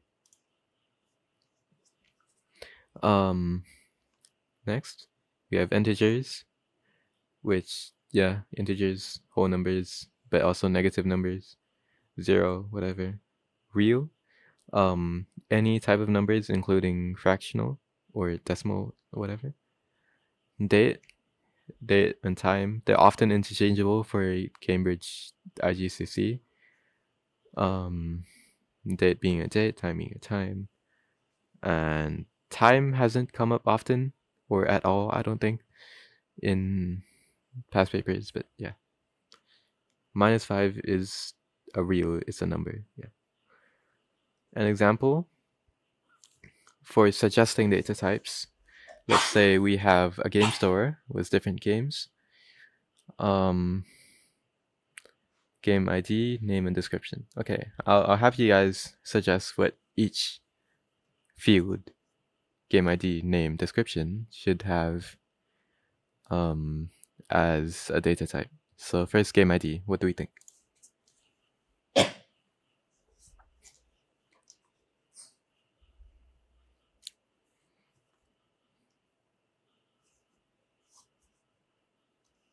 Alphanumeric indeed. It could be text, but Cambridge would way prefer alphanumeric because first, you only need letters and numbers. And second is so, you're not mistyping something like a space or whatever, because spaces aren't even possible. And third is it saves memory because you need lower data to lower number of bits to represent only letters and numbers rather than all characters and spaces and everything. Name, what do we think? Name?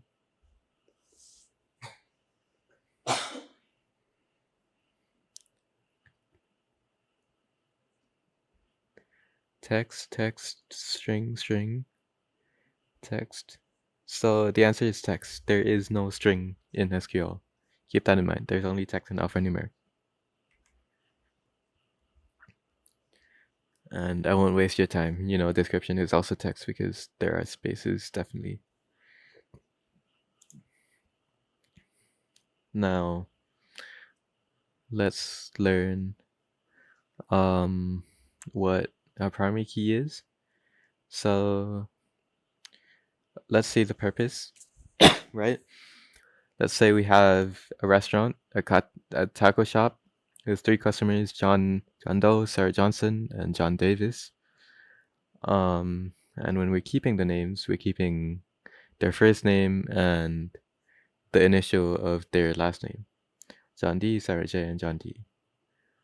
Now, let's say they come up to you and ask how many tacos have John Davis eaten? Right here, you won't even know because there are 2 John D's. It could be John Davis or John Doe. So that's why now we have what you call a primary key. Typically is some sort of ID, like customer ID.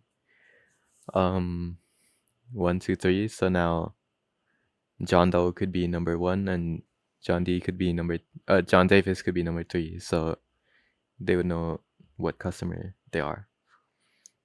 And yeah, this is the mark scheme description.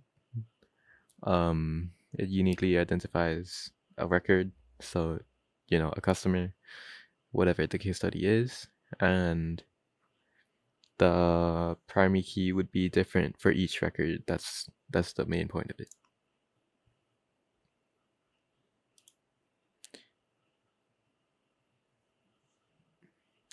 Read, understand, and complete SQL scripts to query data. So querying is searching in the database. Let's say you have a table called dog books and you want to get the name of descriptions of the books. So you would select name and description from all the dog books. The table name being dog books, so you're getting the name, the description, these 2 fields from the dog books. And you would get these. You could also do select asterisk from dog books. An asterisk is a wildcard, and that means you want everything. So you get book number, you get name, description, new struck left, and you see why that might be useful in a bit. But yeah. Now, what if you only want new type of dog books? So the golden retrievers and the Shiba Inu dog books are new in stock or whatever. And what if you only want the new ones? Well, you can use the where clause and you can check whether it's new. This would be the same as new equals true, but since it's already a Boolean, you can just write where new. That's the same for if conditions in pseudocode, by the way, but yeah. And the result, you would only get the name and description of new dog books. New is true, these 2 dog books. Now, how do we differentiate between, okay, that's a very solid point. You don't have like in SQL. in Cambridge, I mean Cambridge IGCSE. So there's only equal. Anyways, the where clause, let's continue. What if you only want new books that are 200 in stock? So you want new and you want 200, less than 200 in stock. So you would search new and less than 200 in stock. Just like pseudocode, you can use and, you can use not, you can use or. And yeah, it would only be golden retrievers because it's true and 192, whereas this book is new but not less than 200 in stocks.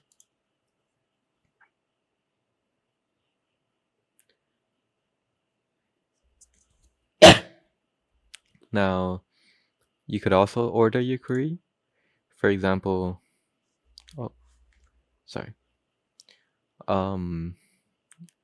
you can get all the dogbooks name and description and ordered by the name. So originally it was Pomeranians, Golden Retrievers, Shiba Inu, and Beagles. Now it starts with Beagles because it's a B, then yeah, etc. And also, you can order by multiple fields. For example, first name and last name of, let's say, a customer table. And so in this case, you would first go by the first name. So Adam would be first, then the two Johns. Then let's say descending last name, Smith because an S, and then Doe because the O is before an A, right? And so that is how you specify whether it's ask or whether it's desk is, yeah, or ascending or descending is by labeling those two. Now, let's say you wanted to know how many books are left. You can sum the stock that are left, and you would get 810.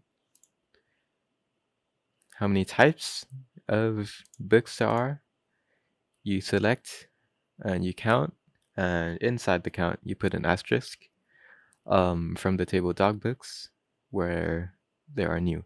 So basically you're trying to count how many types of new dog books there are, which there are 2 because it's just golden retrievers and Shiba Inu.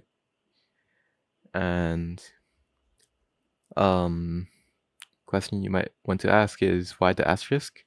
Asterisks normally represent like all the fields, but in this case, you would always use an asterisk because if you labeled a field, there's really no point because counting only a field just basically does the same thing but exclude values that are empty. But in IGCSE, there aren't any empty values. So yeah, just always count asterisk. Also, when you order by name, for example, by default it's ascending, just pointing that out.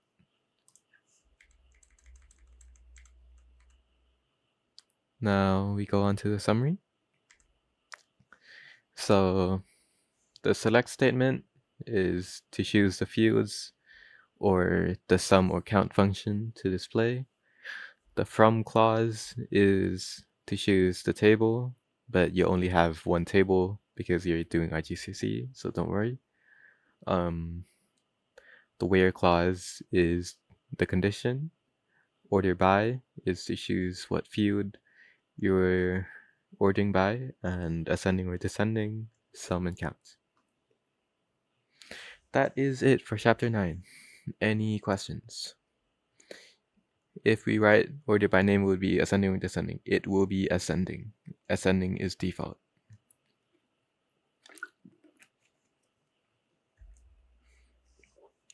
Any other questions?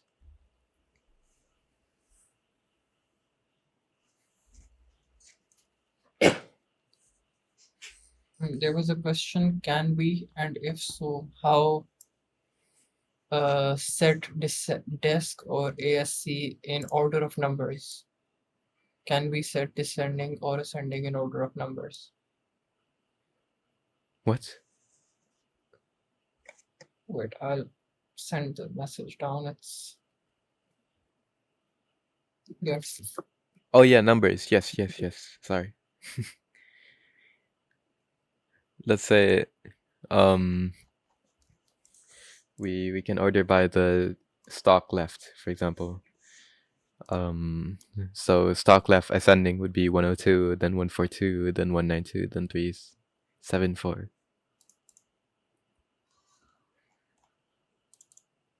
Has anyone written notes? All the notes you will need is in Pupnotes. That is being constantly sent by the bot.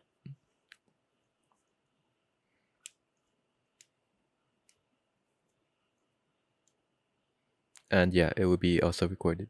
But just check Pupnotes because it will include some mark scheme descriptions, especially in chapter 8.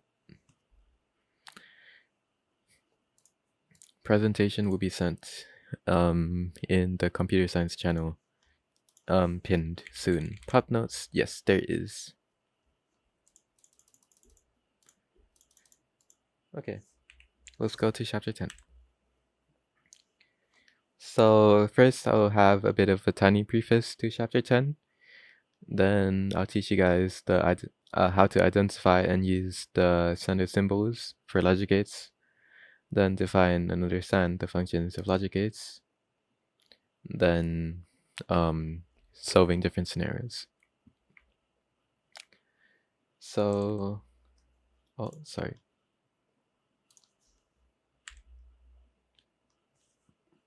So you might ask why even logic gates?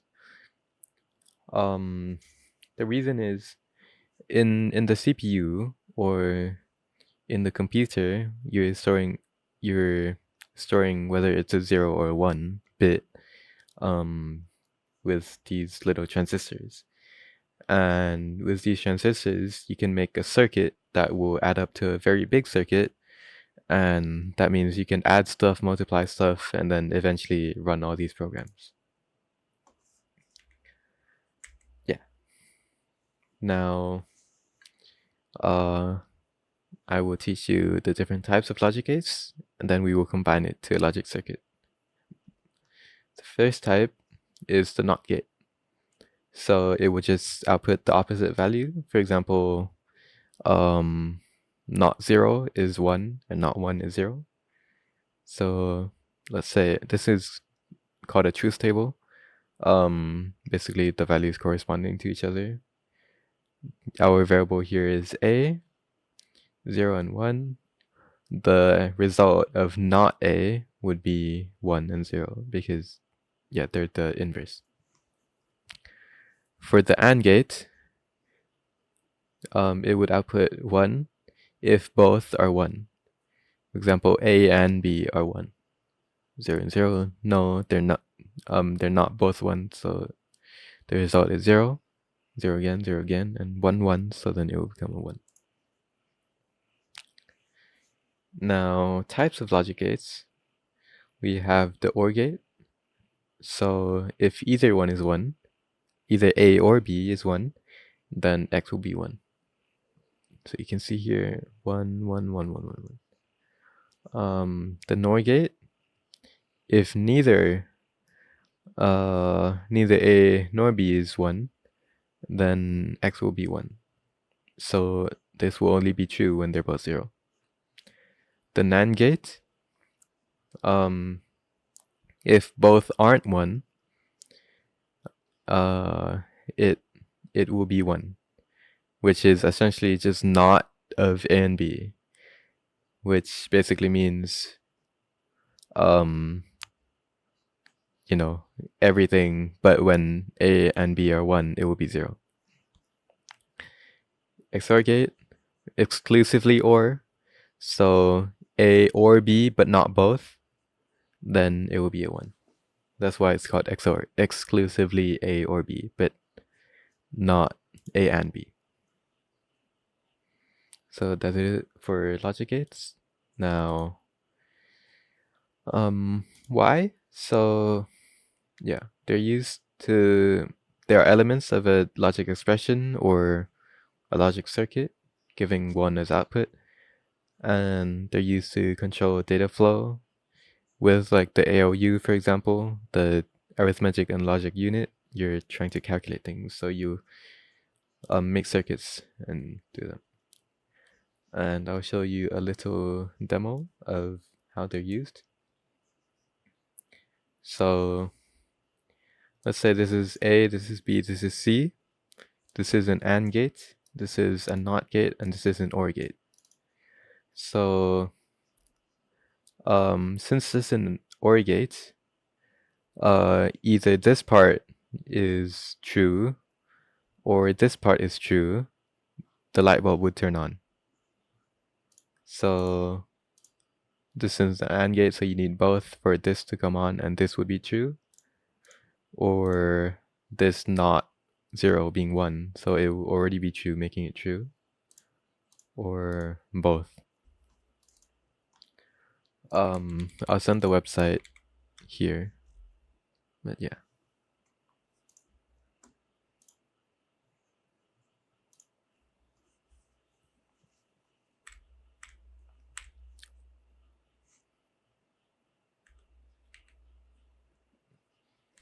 Now for exam questions or scenarios, I'll introduce the most important ones, especially with logic expressions, because if you know, these are called logic expressions, by the way, the wordings. And so if you know how to do the words, then you'll likely know the equivalent drawing or whatever of it. They want us to draw this whole thing. And what I normally like to do is I focus on the gates that are touching the variables. For example, we start with not A, so stuff that is directly impacting A rather than this and in the middle of everything. Or B.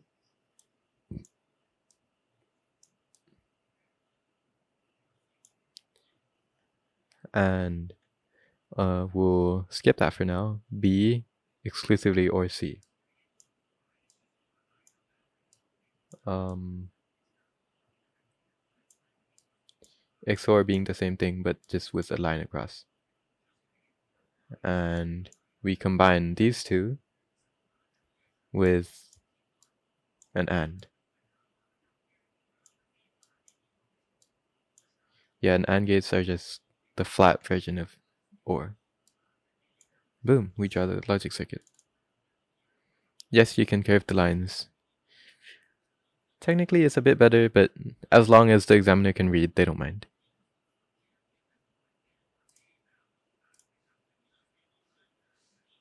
Now, yeah, we got it correctly, and here are the labels. So, split it into two parts, and here, and then we combine it, and then, yeah, the result is here.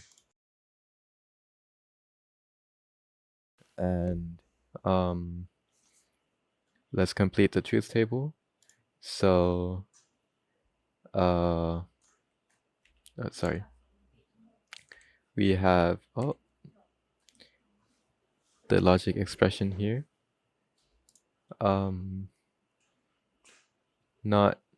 So what I like to do, the easy formula TM, is break them into different columns, then combine it. For example, we want the first part, and we do that by first figuring out not A. So, no, I mean, sorry. By not A or B. No, yeah, no, not A. So we break them into this and each different parts. Not A being 1, 1, 1, 1, 0, 0, 0, 0. Or B. So let's call this D for now. And then D or B, because we're combining not A with or B. And so if it's an OR, then if this is true, then this would also be true. And also OR B, so B is true in these last two. And yeah, neither. Now we want B XOR C. And so either, but exclusively either, not both. So yep, this is both, so you can't. Here you can, one here you can, one you can't. And then let's call that F, and let's call that E. And this would be everything combined, so E and F. And so it would be something like, sorry, E and F. So it would be 0. This is an AND, so 1, 1, 0, 0, 0, both 1, so 1 because it's AND, 0. Yeah, we got it.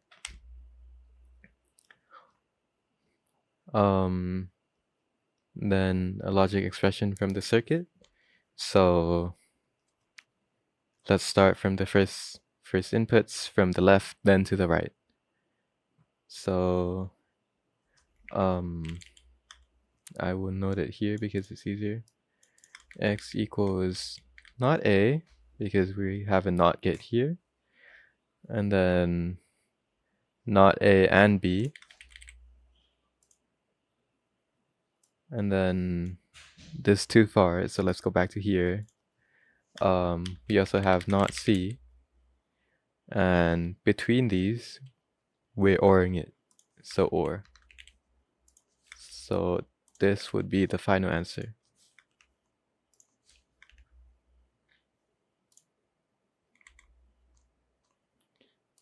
And yeah.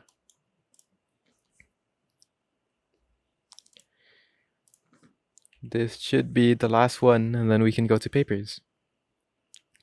So how do we find the logic expression from the truth table? We can do that. Oh, sorry. By checking the rows that make it true, because that's the final answer. That's the result. We want to see what made it true from these three, and they don't want us to simplify at all. So the first way that would make it true is by A, and sorry, I'll just type it. The first way here would be A and not B and not C. The second way at the bottom is A and B and C, because they're all true. And so it's either this way or this way. You know what we can do? We can put an OR in the middle of everything. So now it would be something like this. You might think it's a bit long, but they explicitly told us not to simplify, so yeah, that is the final answer according to the mark scheme. And that is it for chapter 10. I remember seeing a question. In the question, if I wanted a line to go from A to C, would it intersect B, or do I make it behind? I do not know what you understand by this question.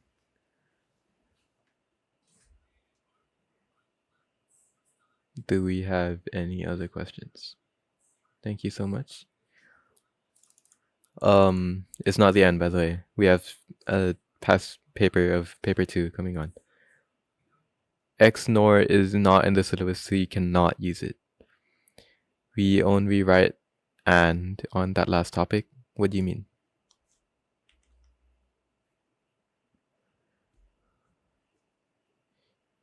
If two lines intersect, then you make the intersection clear. Okay, well, we don't have any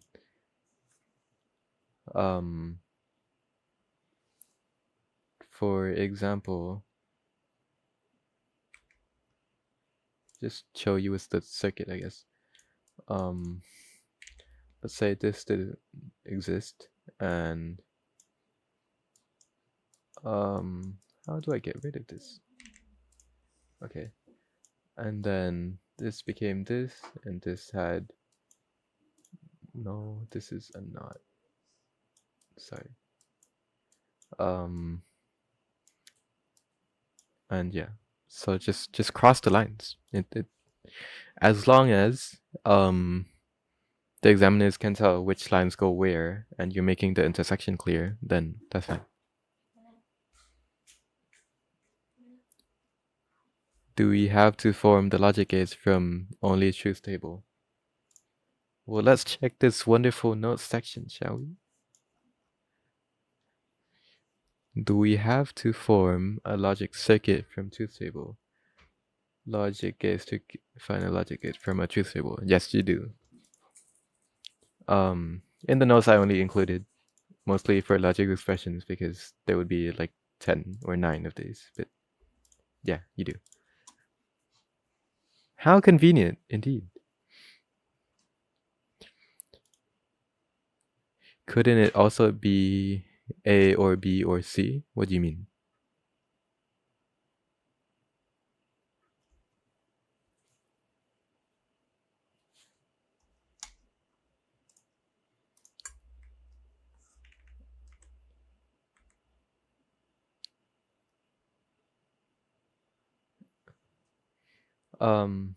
Anyways, please clarify on that question, but I got another separate point.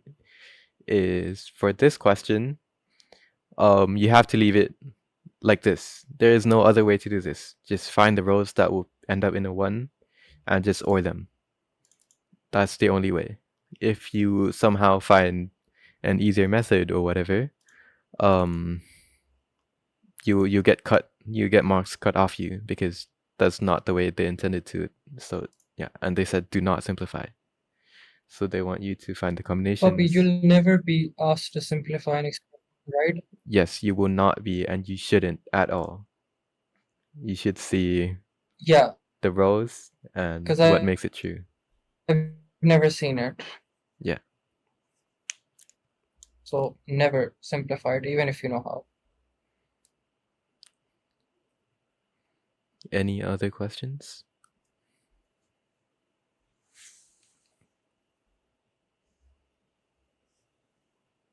Okay, let's do papers then. Yay! Oh, that was a while. Papers, papers, papers. Okay. Verification is used to make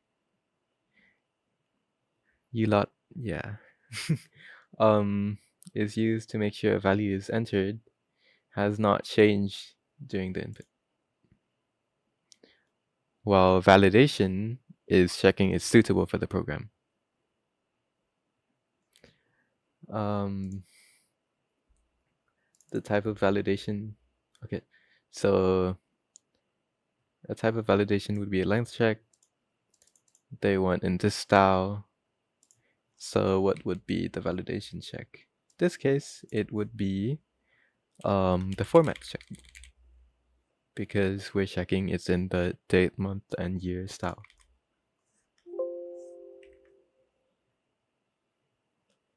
And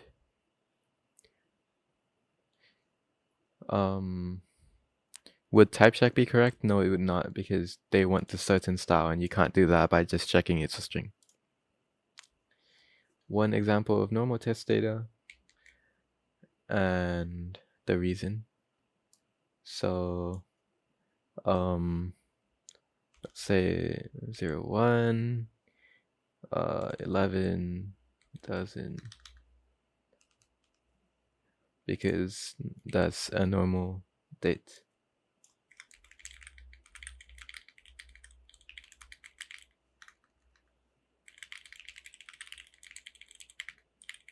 Or something like this.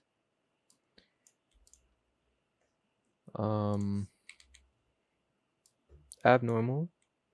So 1st of January 2000. That is not accepted because that is not in the proper style.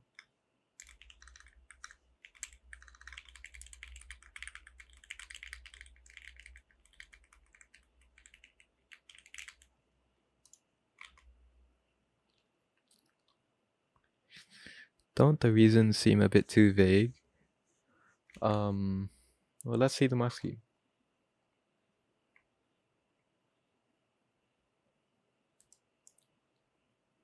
A, that was correct. Format check, yup. Look, the only thing they care about is the data should be accepted.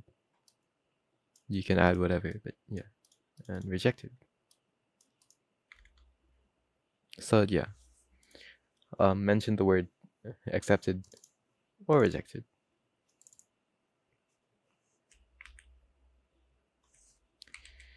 And describe how a length check could be used with the data entered. So a length check could be used by checking the date entered is 1, 2, 3, 4, 5, 6, 7, 8, 9, 10. 10 characters long. Because if they're matching this format, then that means, you know, they included the 2 date digits, the 2 month digits, the 4 year digits, and the 2 slashes. Now, how should we make it 2 marks?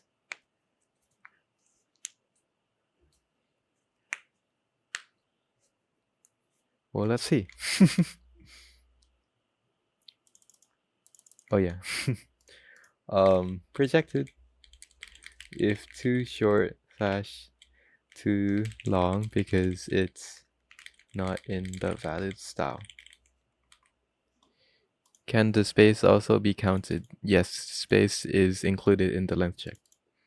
The length check just checks the number of characters. Okay, this is fun. Draw a pseudocode statement that would to the most appropriate pseudocode use. So let's say counting, which one would count? This one would definitely count because we're incrementing by 1 each time. Finding an average, I mean, pretty clear, we're summing up and then dividing, that's a mean. And then totaling, we're not totaling anywhere. This is 5, not all pseudocode uses will be required. Using a conditional statement, that, and then using a procedure, that. And both here and in logic circuit questions, you guys have to make sure that the intersections are clear, because let's say like this, and let's say totaling was, I don't know, intersecting that either, like just, you know, be good. Give the examiner a break. Let them rest. Okay. Now they want us to find the minimum temperature from 25 elements. Let's see. So the temperature is already declared. They already have values in it, so we don't need to do anything.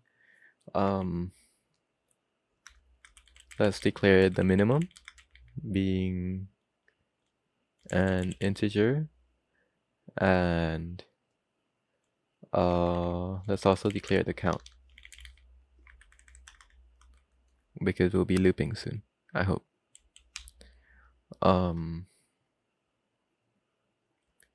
Yes, I do not need to declare the array, but I do have to declare the rest, or assume. Sometimes there are mocks for declaring, sometimes there aren't. I don't know. Minimum, like my favorite styles, I like to do setting as the first one, then starting as the second, because if the second one is slower, then it gets overridden anyways. For count from 2 to 100, because we have 100, no, we have 25 elements, sorry. And we will check if the temperature is at the count is less than the minimum, or the current minimum we know of, then that's the new minimum, because that's actually lower.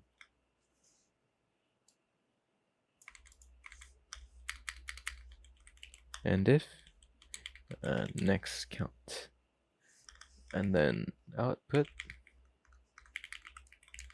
the minimum is this minimum, I hope. Yeah, indeed. See how most people will set it to a randomly high value, so then it gets compared, and then the first one becomes lower. But this is also accepted because you're being more efficient here.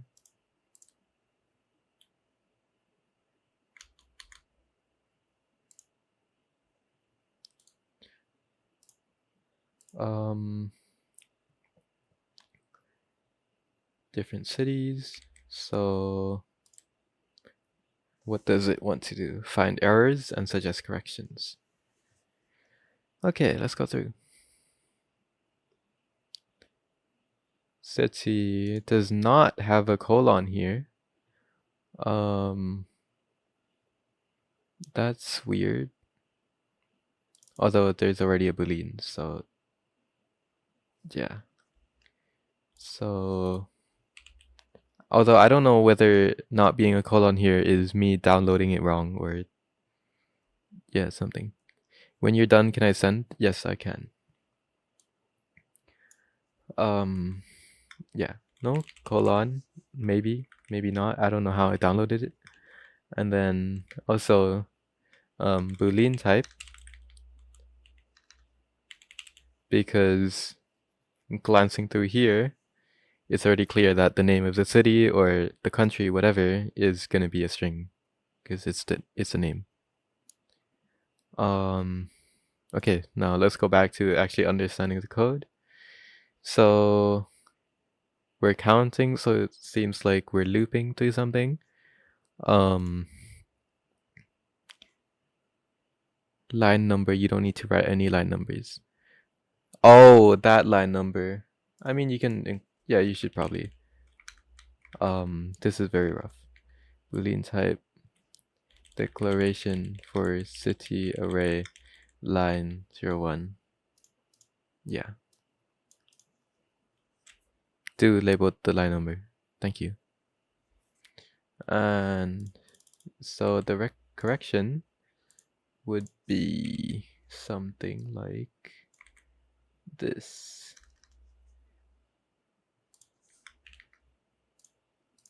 Of string. Oh yeah, what does the program do? The program seems like we're looping, so this is definitely wrong. Oh, here it tells us, sorry. Allows the name of 50 cities and the countries to be entered. And then it's outputted. Okay, that's cool. Oh yeah, we're doing some kind of loop here. There's until, so this has to be repeat. And then since city is being entered first, this should probably be 1 and then 2. For reference, I assume what is going on here is there's a 2D array with city and country. And so you'd have the name, the country, the name, and the country, the name, and the country. So this would be 1, 1. This would be 2, 1, second row, first column. 3, 1, third row, first column. Or 1, 2, 2, 2, 3, 2, for example. And so both ending in 2 is wrong. Yeah. Anyways, back to how it was an if rather than a repeat. So if instead of repeat line 0, 5, and then repeat if to start a loop or whatever.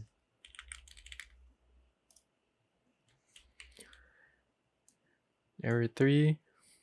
So yeah, I pointed out why is there 2 rather than first, because city is supposed to be first. 2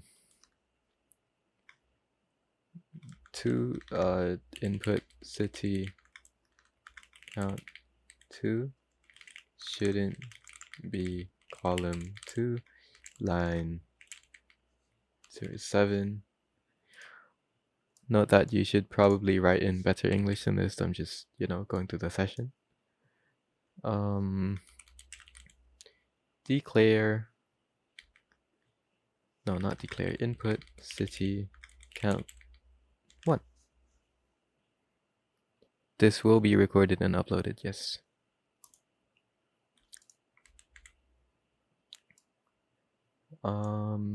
The last error, count plus 1 for out. Why is it looping from 1 to 1? It should be 1 to 50. So yeah.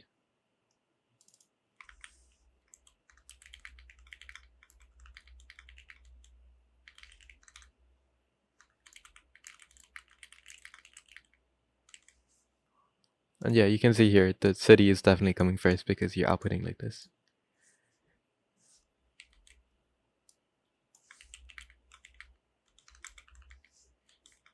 And we have 50 city and countries.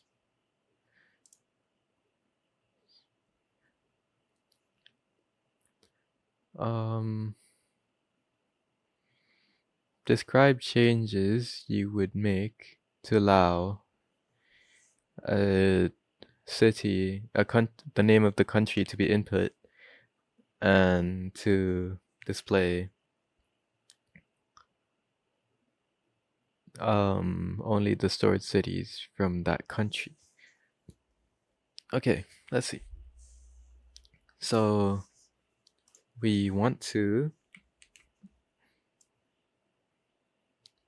first, we don't want to rewrite the algorithm. Okay, so we want to declare a variable for the chosen country name as a string,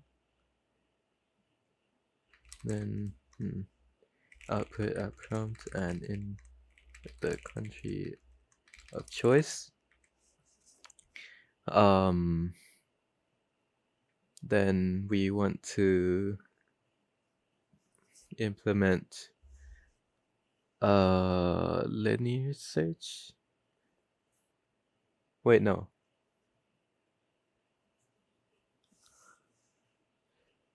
Allow the name of an algorithm.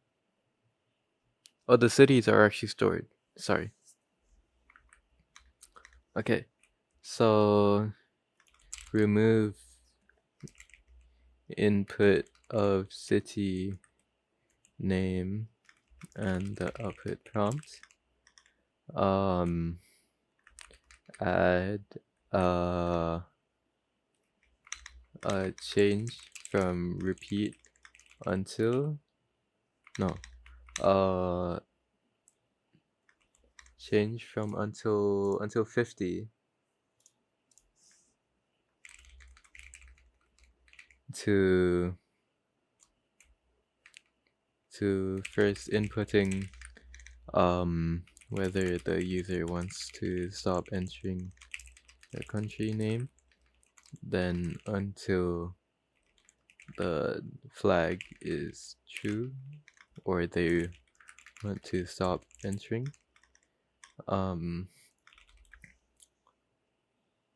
Then implement linear search for the country to check. Okay, well now the country names would also be already stored. Yeah, we are assuming the array has all the countries and all the cities stored, and they want to enter the country name, and we want to give them the city name back. Yeah, it's a bit hard, sorry. Input country name they want to find rather than inputting to the array. To check to find the country, then output the corresponding city with the same index /count/row.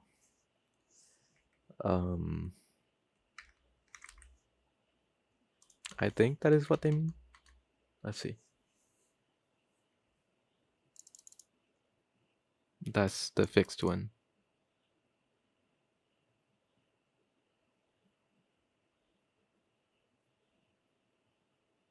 One, two, three, 4, 5. Why are there 5?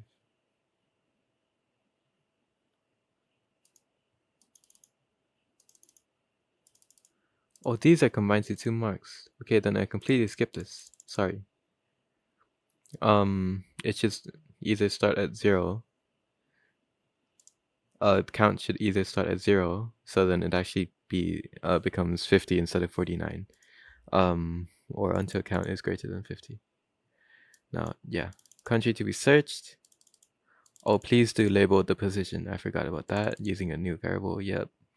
Add an if being searched, and if it is, then I put the city.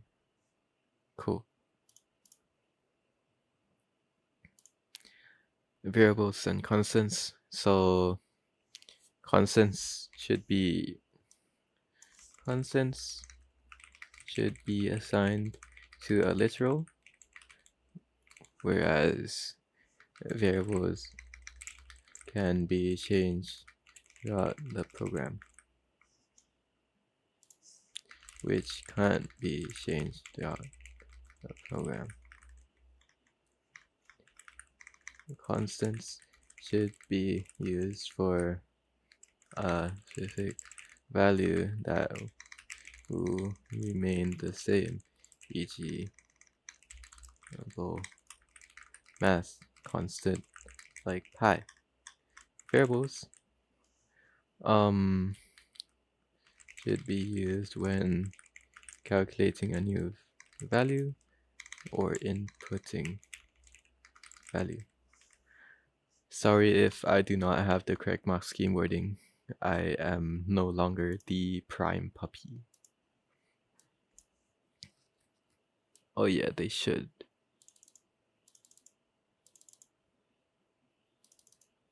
They're both used for data storage. Programmers, they should have meaningful identifiers, yes. And programmers should be able to understand, yes.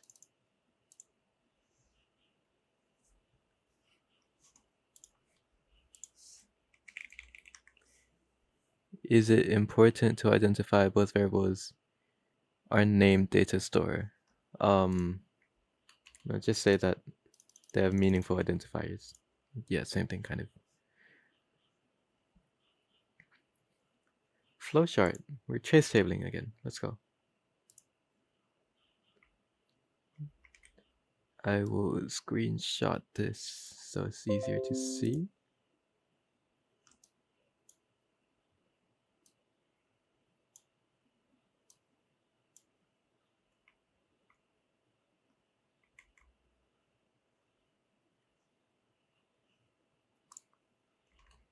The question wording did not help, so let's see what's happening. Oh, it's the one we just did. Sorry. Well, you got the answer now. Describe the purpose of the algorithm.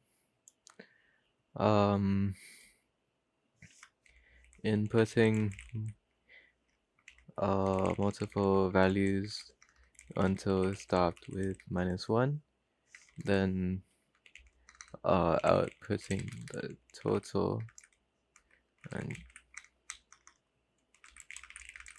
putting the average.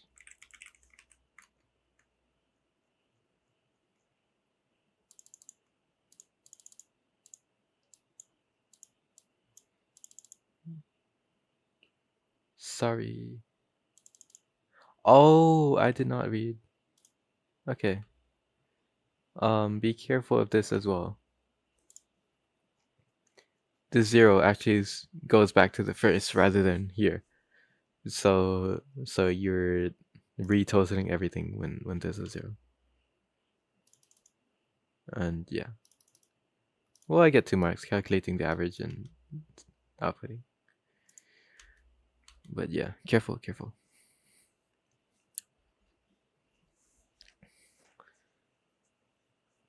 Write pseudocode. Looks like we are doing some substring. Okay, let's see.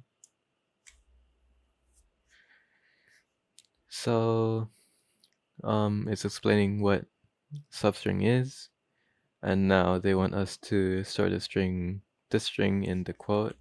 So let's do that. In the quote variable, quote is learning never exhausts the mind. Yes, it does.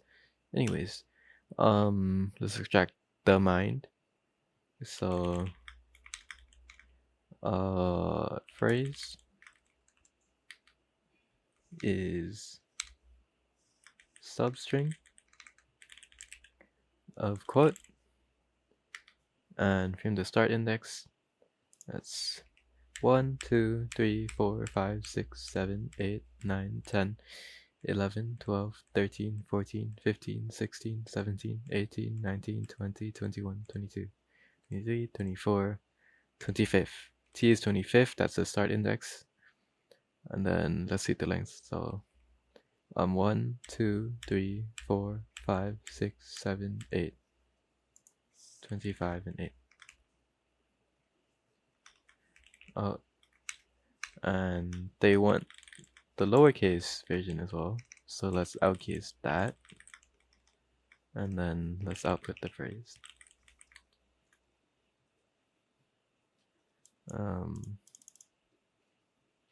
Yeah. You don't need to assign the start index, by the way, or the length. They allow you to just use it correctly. And yeah, use of substring, use of outcase.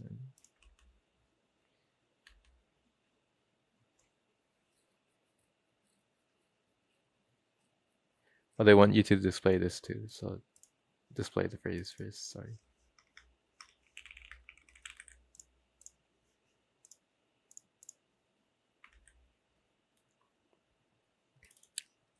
Need to declare phrase. Indeed, we do.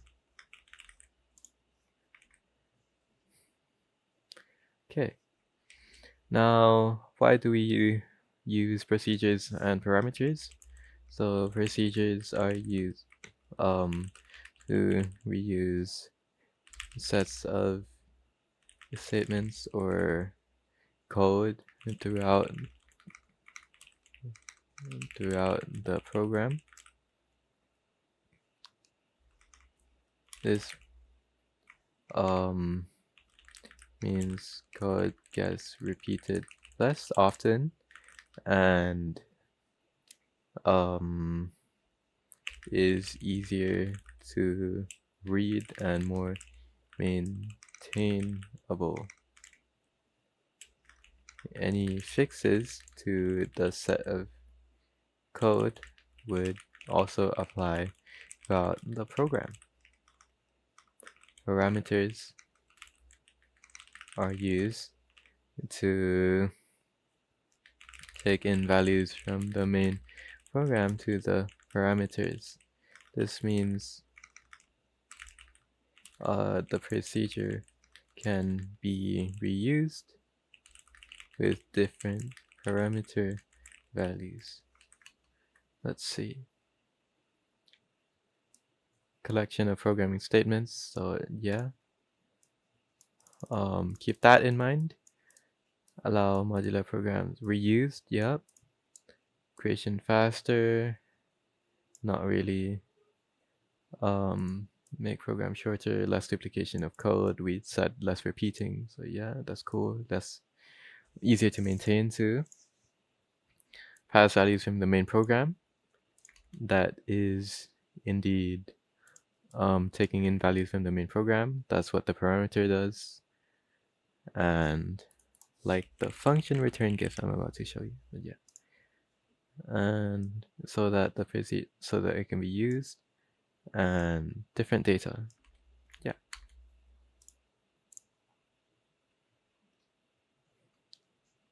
Now they want us to draw the following logic expressions. So let's do that. Let's draw it in Paint actually, because that's a lot easier.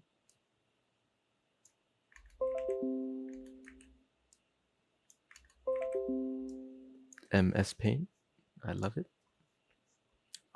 A and B.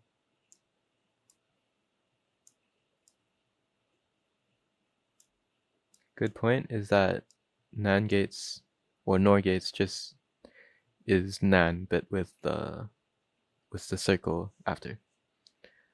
And then B XOR C. So let's do that first.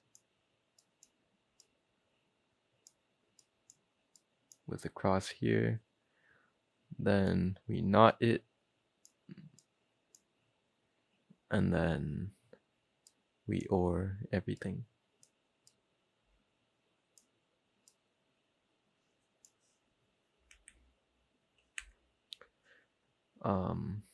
That is it for the Boolean.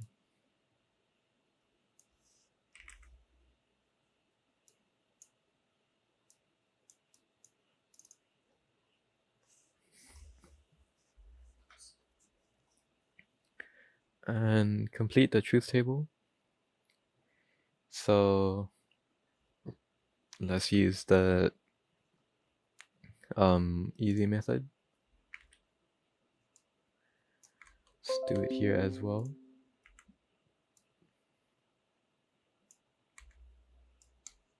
Delete that first. A and B.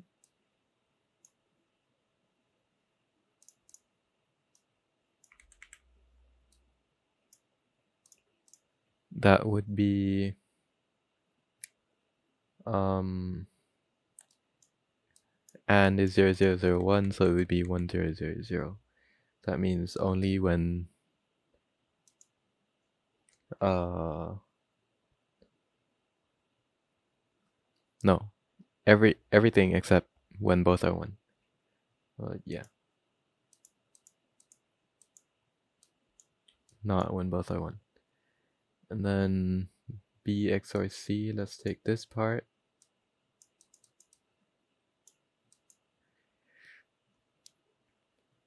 And B XOR C, 0, 1, 1, 1, 1 is not, so 0, 0, 1, 1, 1, 1 is not. And then we want to knot that. So let's do everything opposite.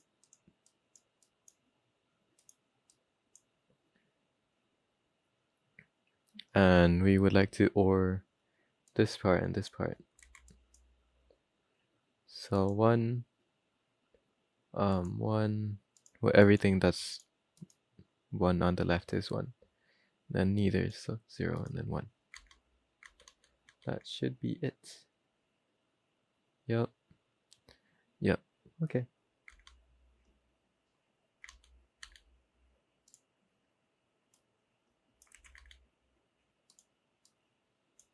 And yeah, that's what the working space is meant to be for. Although, I mean, I suggest you don't do it in your head because just don't.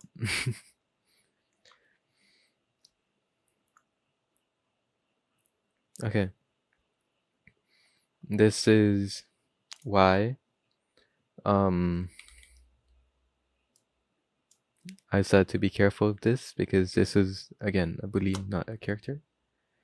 Number of records we have. Okay, I actually have to count. 1, 2, 3, 4, 5, 6, 7, 8, 9, 10, 11, 12, 15, 18.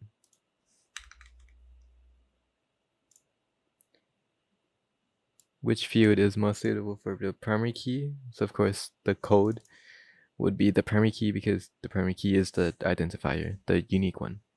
Records are row indeed. And fields are column. But you can easily remember by record, row, both are. Reason is that code is different for every record. Unique,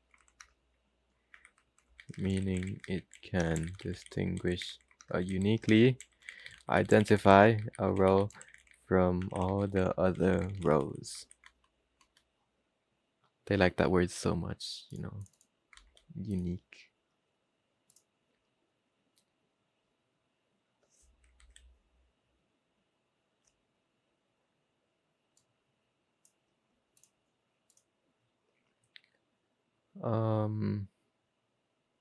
Breed. This can be either, but I'll just say text just in case. Especially with the possibility of it being on another language. Yes, we will do the 15 markers, so hang on tight. Gender is Boolean, because it's M or F. Age, I assume, is integer. Yep. And arrived is date time.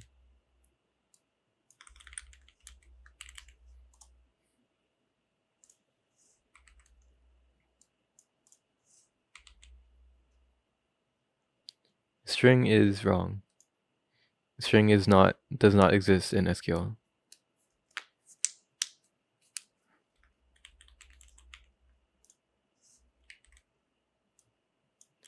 Only text and alphanumeric, remember? Real does exist, yes. But real are numbers.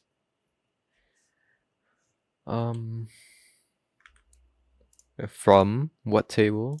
We can go back to the question and see horses.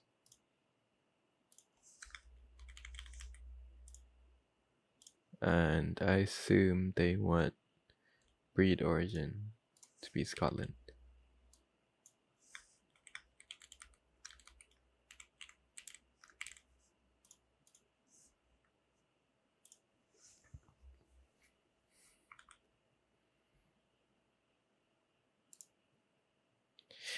$15 marker, everybody. Can we have a round of applause or something?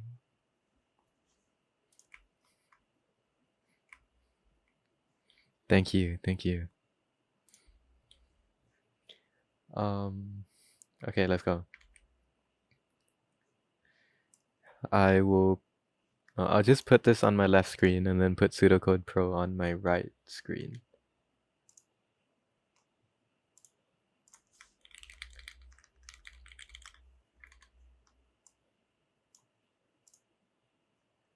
Okay, let's see. What does the question want? Ping Tenzo. I remember Tenzo. Okay. So, wood flooring companies stores names of 100 customers in customers. Quotations shows the details of each customer's quotation, including each. So I assume by that case um the index of each row would be the same, like the same customer to the same details of each. The length is 1 decimal place, the width is 1 decimal place, the area is to the whole number, a choice is whole number, and price is whole number. Measurements are in meters, all floors are rectangle, room measurements are between 1.5 and 5. So that's a range check validation, remember guys? Yeah. And a customer in the index 4 of customers. So yeah, as I said before, the customer details of the 4's index would be in the quotation of index 4. Wood choices, these are the ones available, and they're in wood type and price. They want to input a customer name, the room length and width, check that it's valid, if not re-enter until valid, calculate the area, input the choice of the wood, find the price per square meter that is here, so we have to do a linear search, then calculate, or we can use a case off. Calculate the price of the wood needed, because now we have the area of the room and the price per square meter, we can just multiply it. Store the data in the relevant array, and output the quotation, continue and accept that next customer. This is why you read the whole question first, which is because you want to, this would be a loop on the whole program and you don't want to rewrite that, do you? But yeah. And since these are already stored values, you don't have to declare them. But then Pseudocode Pro, very handy.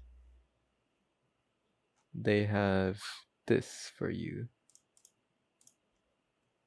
If I can find it somewhere.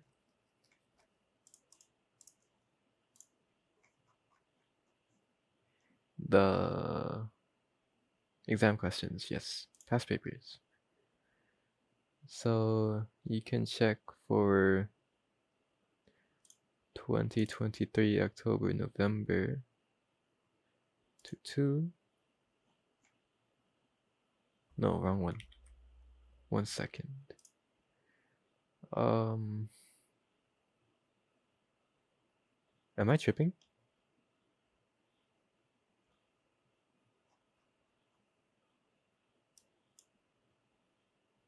Okay, here. Yeah, we're flowing. Here, okay.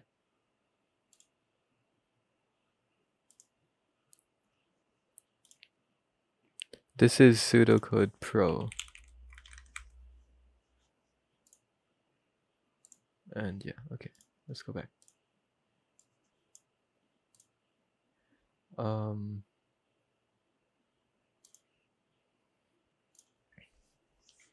So they want us to initialize wood type and price.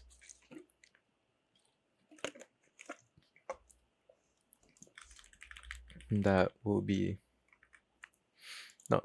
Okay, let's first go through the approach I would take, right? So they want us to initialize, so that's definitely what you're gonna do initially. And then since we're gonna keep accepting customers, I'll have to make a loop first to keep accepting customers, like a for loop, a while loop, repeat loop, something, right?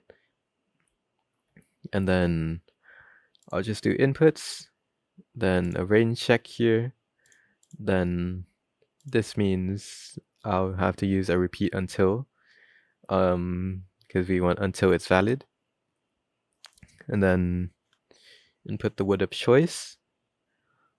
So that's an input, and then that can be done with a case off, or that can be done with a linear search. Preferably a linear search because they gave us an index, meaning, and they made us make lists, arrays, sorry. So yeah, they definitely want indexing and all that. Calculate the price of wood needed. That can be done by price per square meter and output. So yeah, that's how I would approach this question. So let's declare wood type as an array of array as 1, 2, 3 of string. The names are in string, so yeah. And then the price as a real, because it's like this. And then we initialize it. 1 is laminate.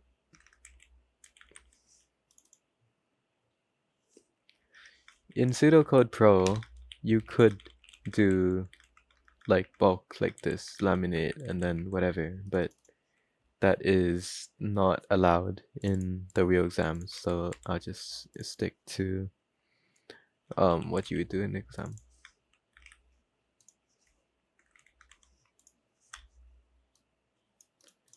And then let's set the price, $29.99, and I'm just referencing from here.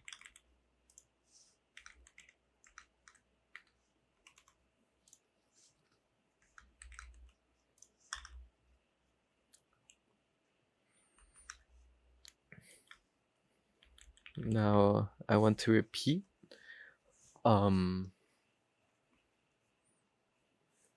and let's see if I have to initialize anything before. I don't think so. Okay.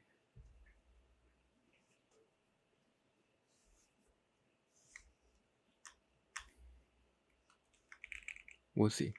We want their name and room length and room width. So room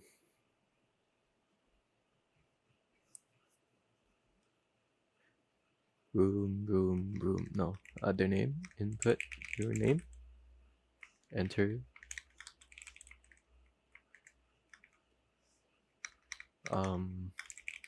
we can input customer name,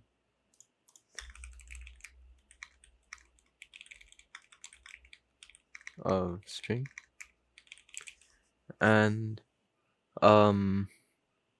you see how I keep like declaring new stuff as I go along.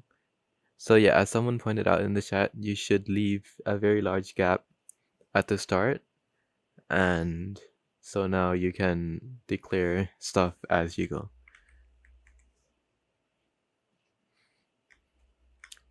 Output,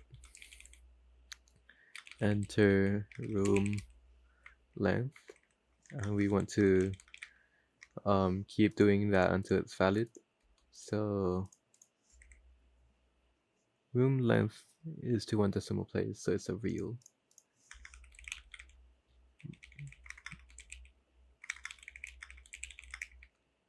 As a real, and then yeah, width.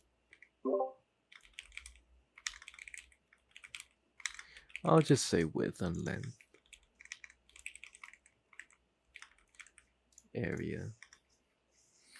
Input length.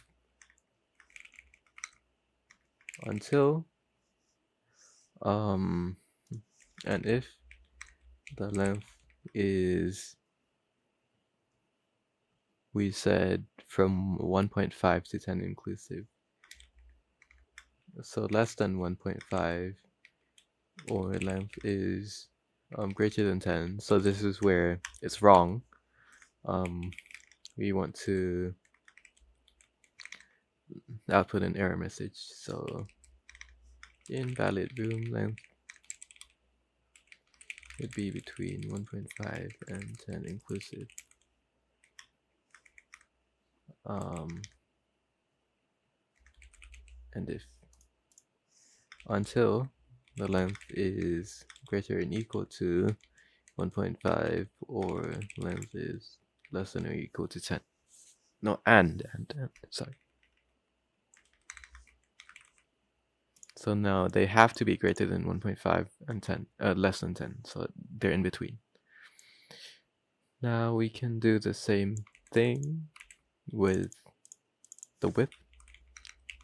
Unfortunately, you do not have copy and paste in the exam, so you will have to type it all out.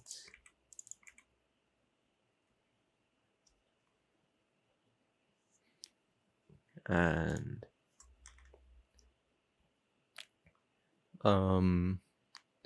we will calculate the room area by multiplying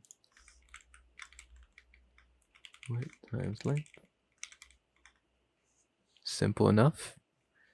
And then we will input the choice of wood and find the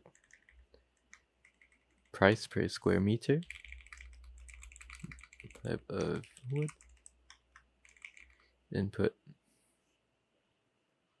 Oh yeah, and in the 15 marker, they want marks for commenting. So comment as you go along.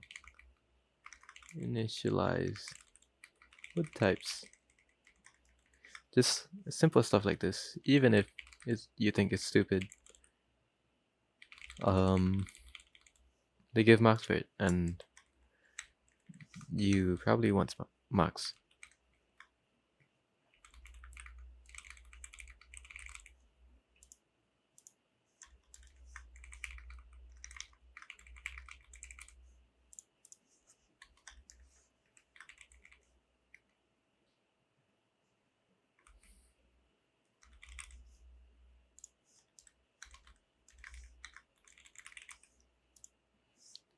Wood type, wood, and that's a string they want to enter. No. We want to find the index. And if they can't find the wood type, then that means they entered it wrong, so they have to re-enter. So we'll have to make a loop, and also check whether it's found. We found the correct wood type that they entered. So we'll make a Boolean for 1, 2. Let's say the length of wood type, just so that if we were to use this program in the future, it would be flexible. Why am I declaring all the variables? So I just like to do it. No, I do it in this case because I'm using Pseudocode Pro's website. And it won't run if I don't declare. Anyways, you should no. I mean, you can do it if you want. There was a server-wide argument which resulted in like 2 warnings or something, 2 timeouts. The way I like to do it is declare if it's not given. Some people don't declare it at all. Some people declare it, declare everything. Although actually I didn't identify anything because I use Python. But you shouldn't use Python. You should use pseudocode because the examiner would be used to marking pseudocode.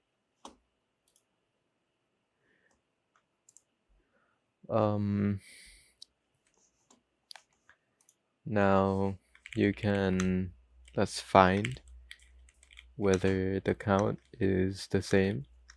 So wood type count is the same as the wood entered, and if so, first we have to say found is true, then also wood index. Yeah, we have to keep track which one we found, which position actually.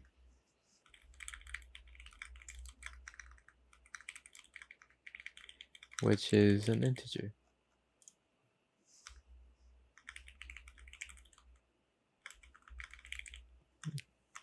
Which would be the count we're going through. And no, next count. And then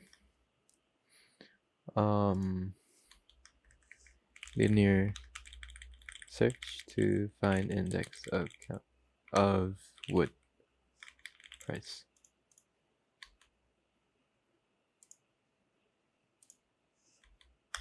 Now we want to do all this until like they enter wood type that is actually found. This means we should repeat everything until it's found. This also means we should declare it. No, we assign found as false because we haven't. No, we want it to go into. No, yeah. We want to check whether it's true or false here, and the default should be false.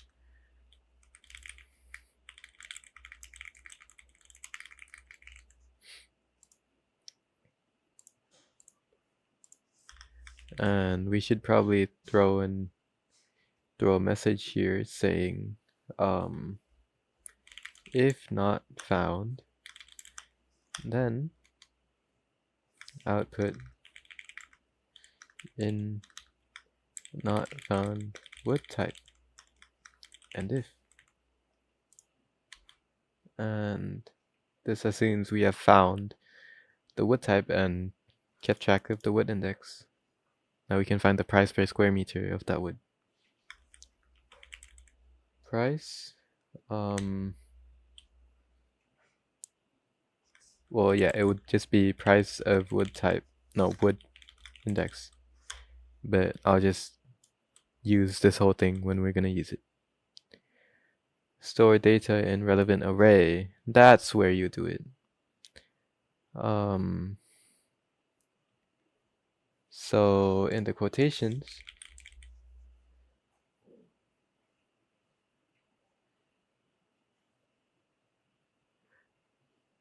oh, up to 100. Okay, that's why 100 customers. But we'll have to use a while because they might stop. Will they? No, they won't. Yeah, 4. I'm sorry. Good. Good spot.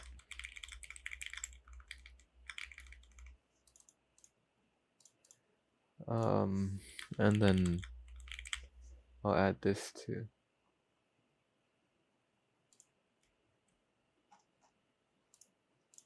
Quotations of customer count, and 1 would be the length of the room, and 2 would be the width of the room. Sorry. 3 would be the area of the room.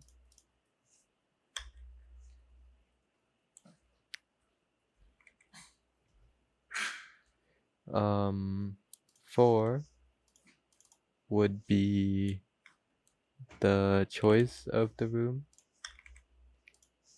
No, choice of wood index, sorry. So that's that. And then the price of wood required in dollars. So the price at wood index. Okay, we have stored. And now we have to output and everything and the price of wood required. So let's have a total price here.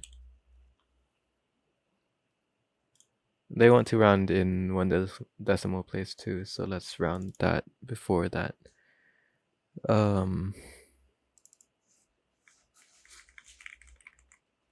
Do you need to have another flag for not found? I don't know what you mean.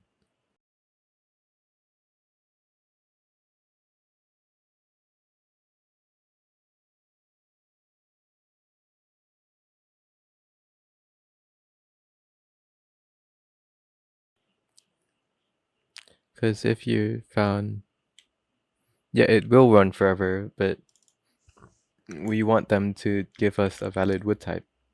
That's the whole point.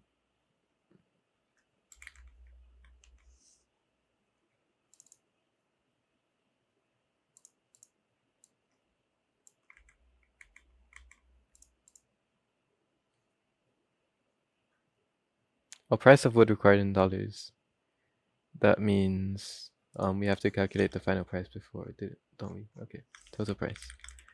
Total price is price of wood index times the area. Then we can store the total price here, but we'll also have to round that. And since for future reference, we also want to round it for the output too, then we should probably round it here rather than round on the store, because we'll round it on the output anyways. Isn't your validation loop running forever then, because found will never be true if it's not found? Yeah, it will run forever, but you know, we would expect the customer to actually like do it properly. Sorry. So yeah, we got the total price in 2DP. And now we want to output customer name, customer name, output wood choice,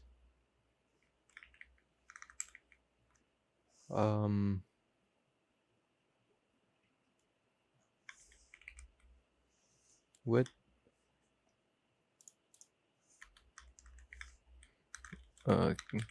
here we can comment again.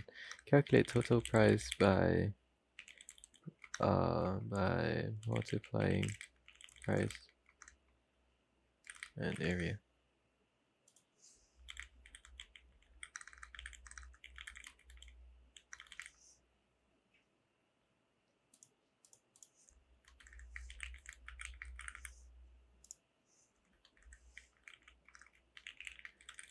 Output name, choice, wood choice, and price.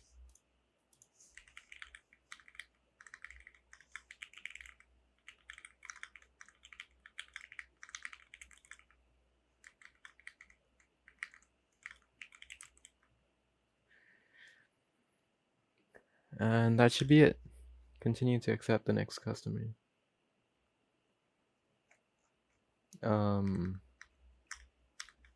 Oh yeah. Next customer count. And hopefully we didn't do anything wrong. Let's see.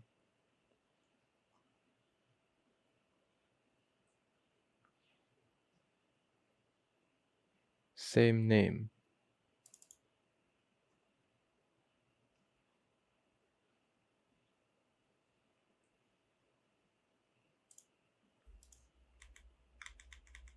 Okay.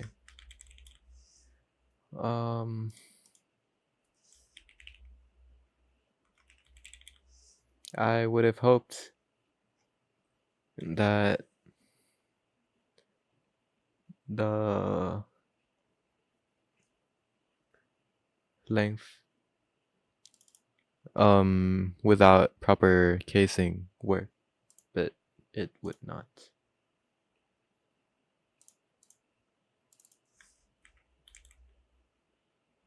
Oh yeah, length does not work here. My bad. 3. You can't find the length of an array. I will copy the code once it works, and it should just now.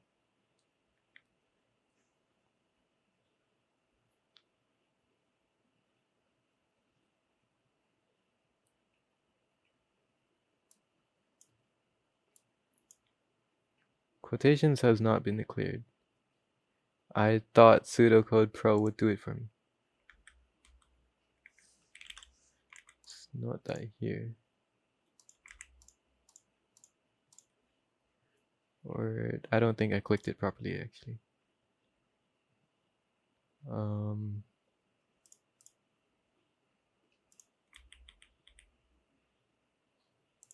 Yeah, starter code.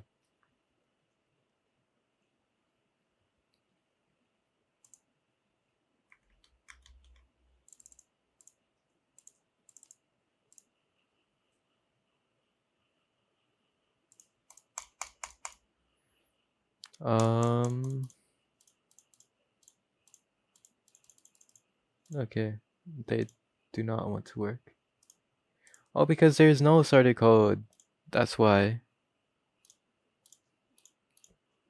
Or at least I don't think so. Yeah, all the quotations and stuff is just... I'll do it myself then. No worries.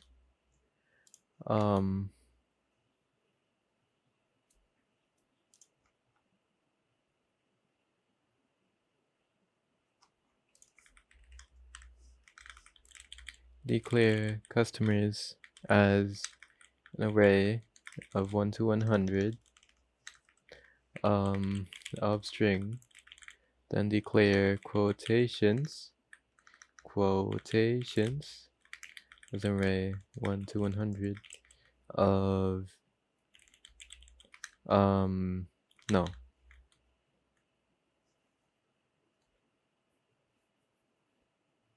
of real, yeah.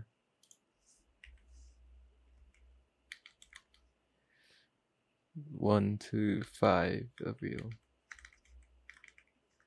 There might be a type error. I would be so annoyed.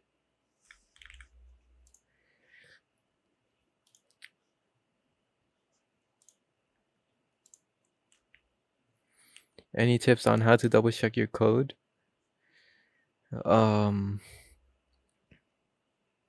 first check if it properly if it's proper. That being, oh, why did Pseudocode Pro just capitalize everything I did? That's not cool. Okay, whatever. Yeah, check whether you commented, check all the syntax first, and then go through the logic. I mean, yeah. Maybe before you plan it out, write it somewhere in pencil. Comments are mandatory. Yeah, AO3 or something like that. Yeah, plan it like with pencil, just so you know the structure of the program. So then when you come back and read everything, it's cool enough. Oops. Okay, let's say the length is -1. That shouldn't work. Okay, that's cool. 5, yup. 10. Yup. And then enter the type of wood. So we have laminate, pine, and oak. Let's say birch. That should be wrong. Okay. Laminate. Wood choice. Okay. Sorry.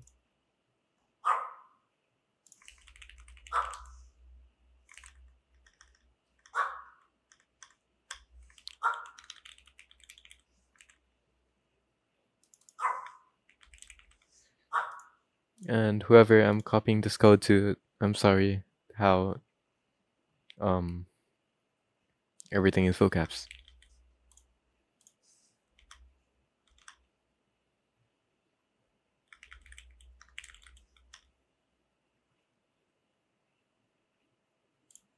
But yeah, that should be it for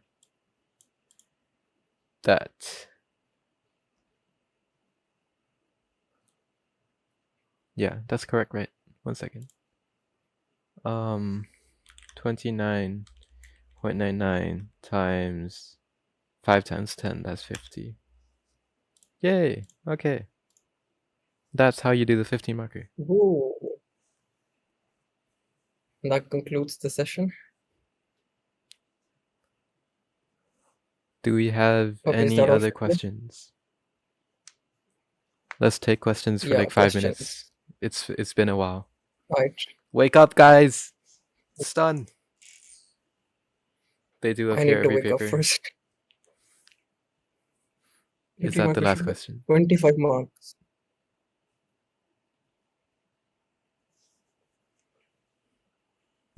Guys, questions quick.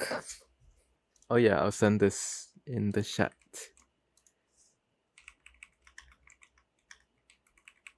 No questions. The question says,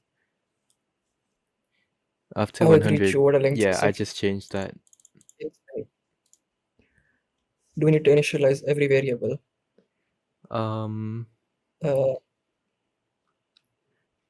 Yes. I don't know what you mean though. There's some variables in the 15 marker that they tell you that this certain variable stores this certain value. Yeah. Okay, so you don't have to initialize those. If you have to initialize a certain variable, for example, the amount of football teams in a certain league. So the question will ask you to input the number of leagues in the football, enter the number of teams in the football league. So you will need to initialize that. It depends on the question. Anything else? When is this session going to be uploaded? That's a big one. Soon. Soon. It's pretty late for me. So either tonight within this hour or tomorrow morning. That means you should probably subscribe to the channel. So you can get updated whether the video is posted or not. Yeah. Yeah. If he reaches 100 subscribers by tonight, he'll upload it by tomorrow. Yeah. Just say that.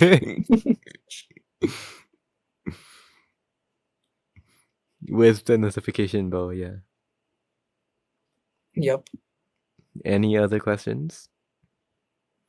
Pseudocode, chapter 7, chapter 8, SQL, Boolean. One question, yep. Okay, someone has. Do we need to use For functions, go on. Okay, for Python or pseudocode, in paper 2, you only have options to use a programming language for the 15 marker. For the rest of the smaller questions, you have to use pseudocode. So you'll have to learn pseudocode in any case. And even for the 15 marker, most people say that pseudocode is marked more leniently, so you should go for that. Yes, I support that. Even though I wrote Python, but you should write pseudocode.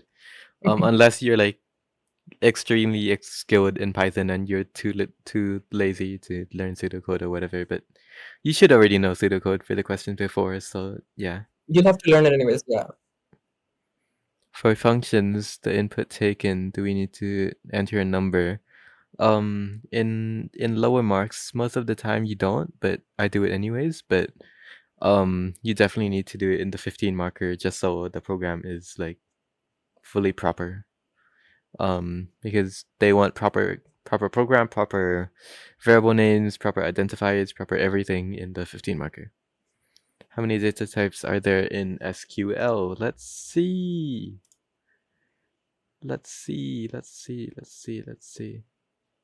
Very beautiful slides. I spent very long making.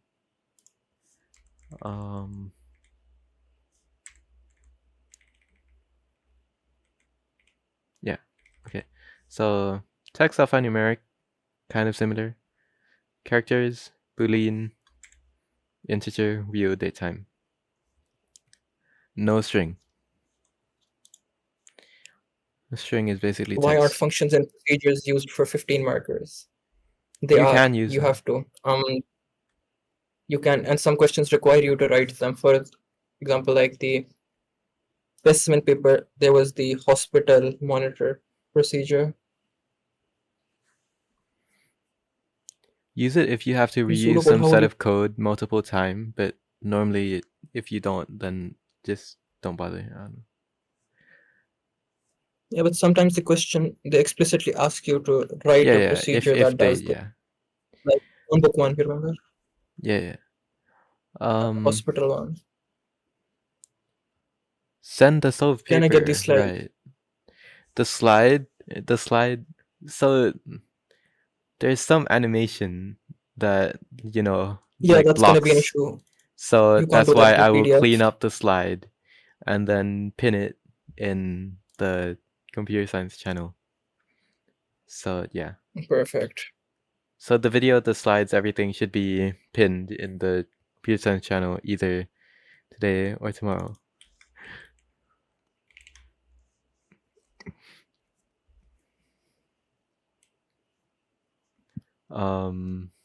Okay. Whoever asked for the... Fine, I'll paste the pseudocode in here.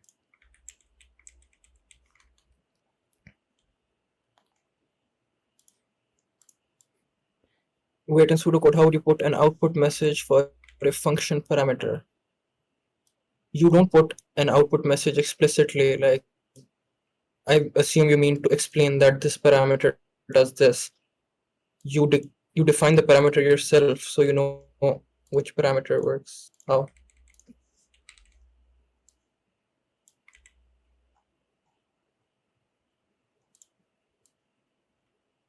Like, as in you say input number 1, input number 2 for a sum function. No, when you're calling the function, you input those in the brackets.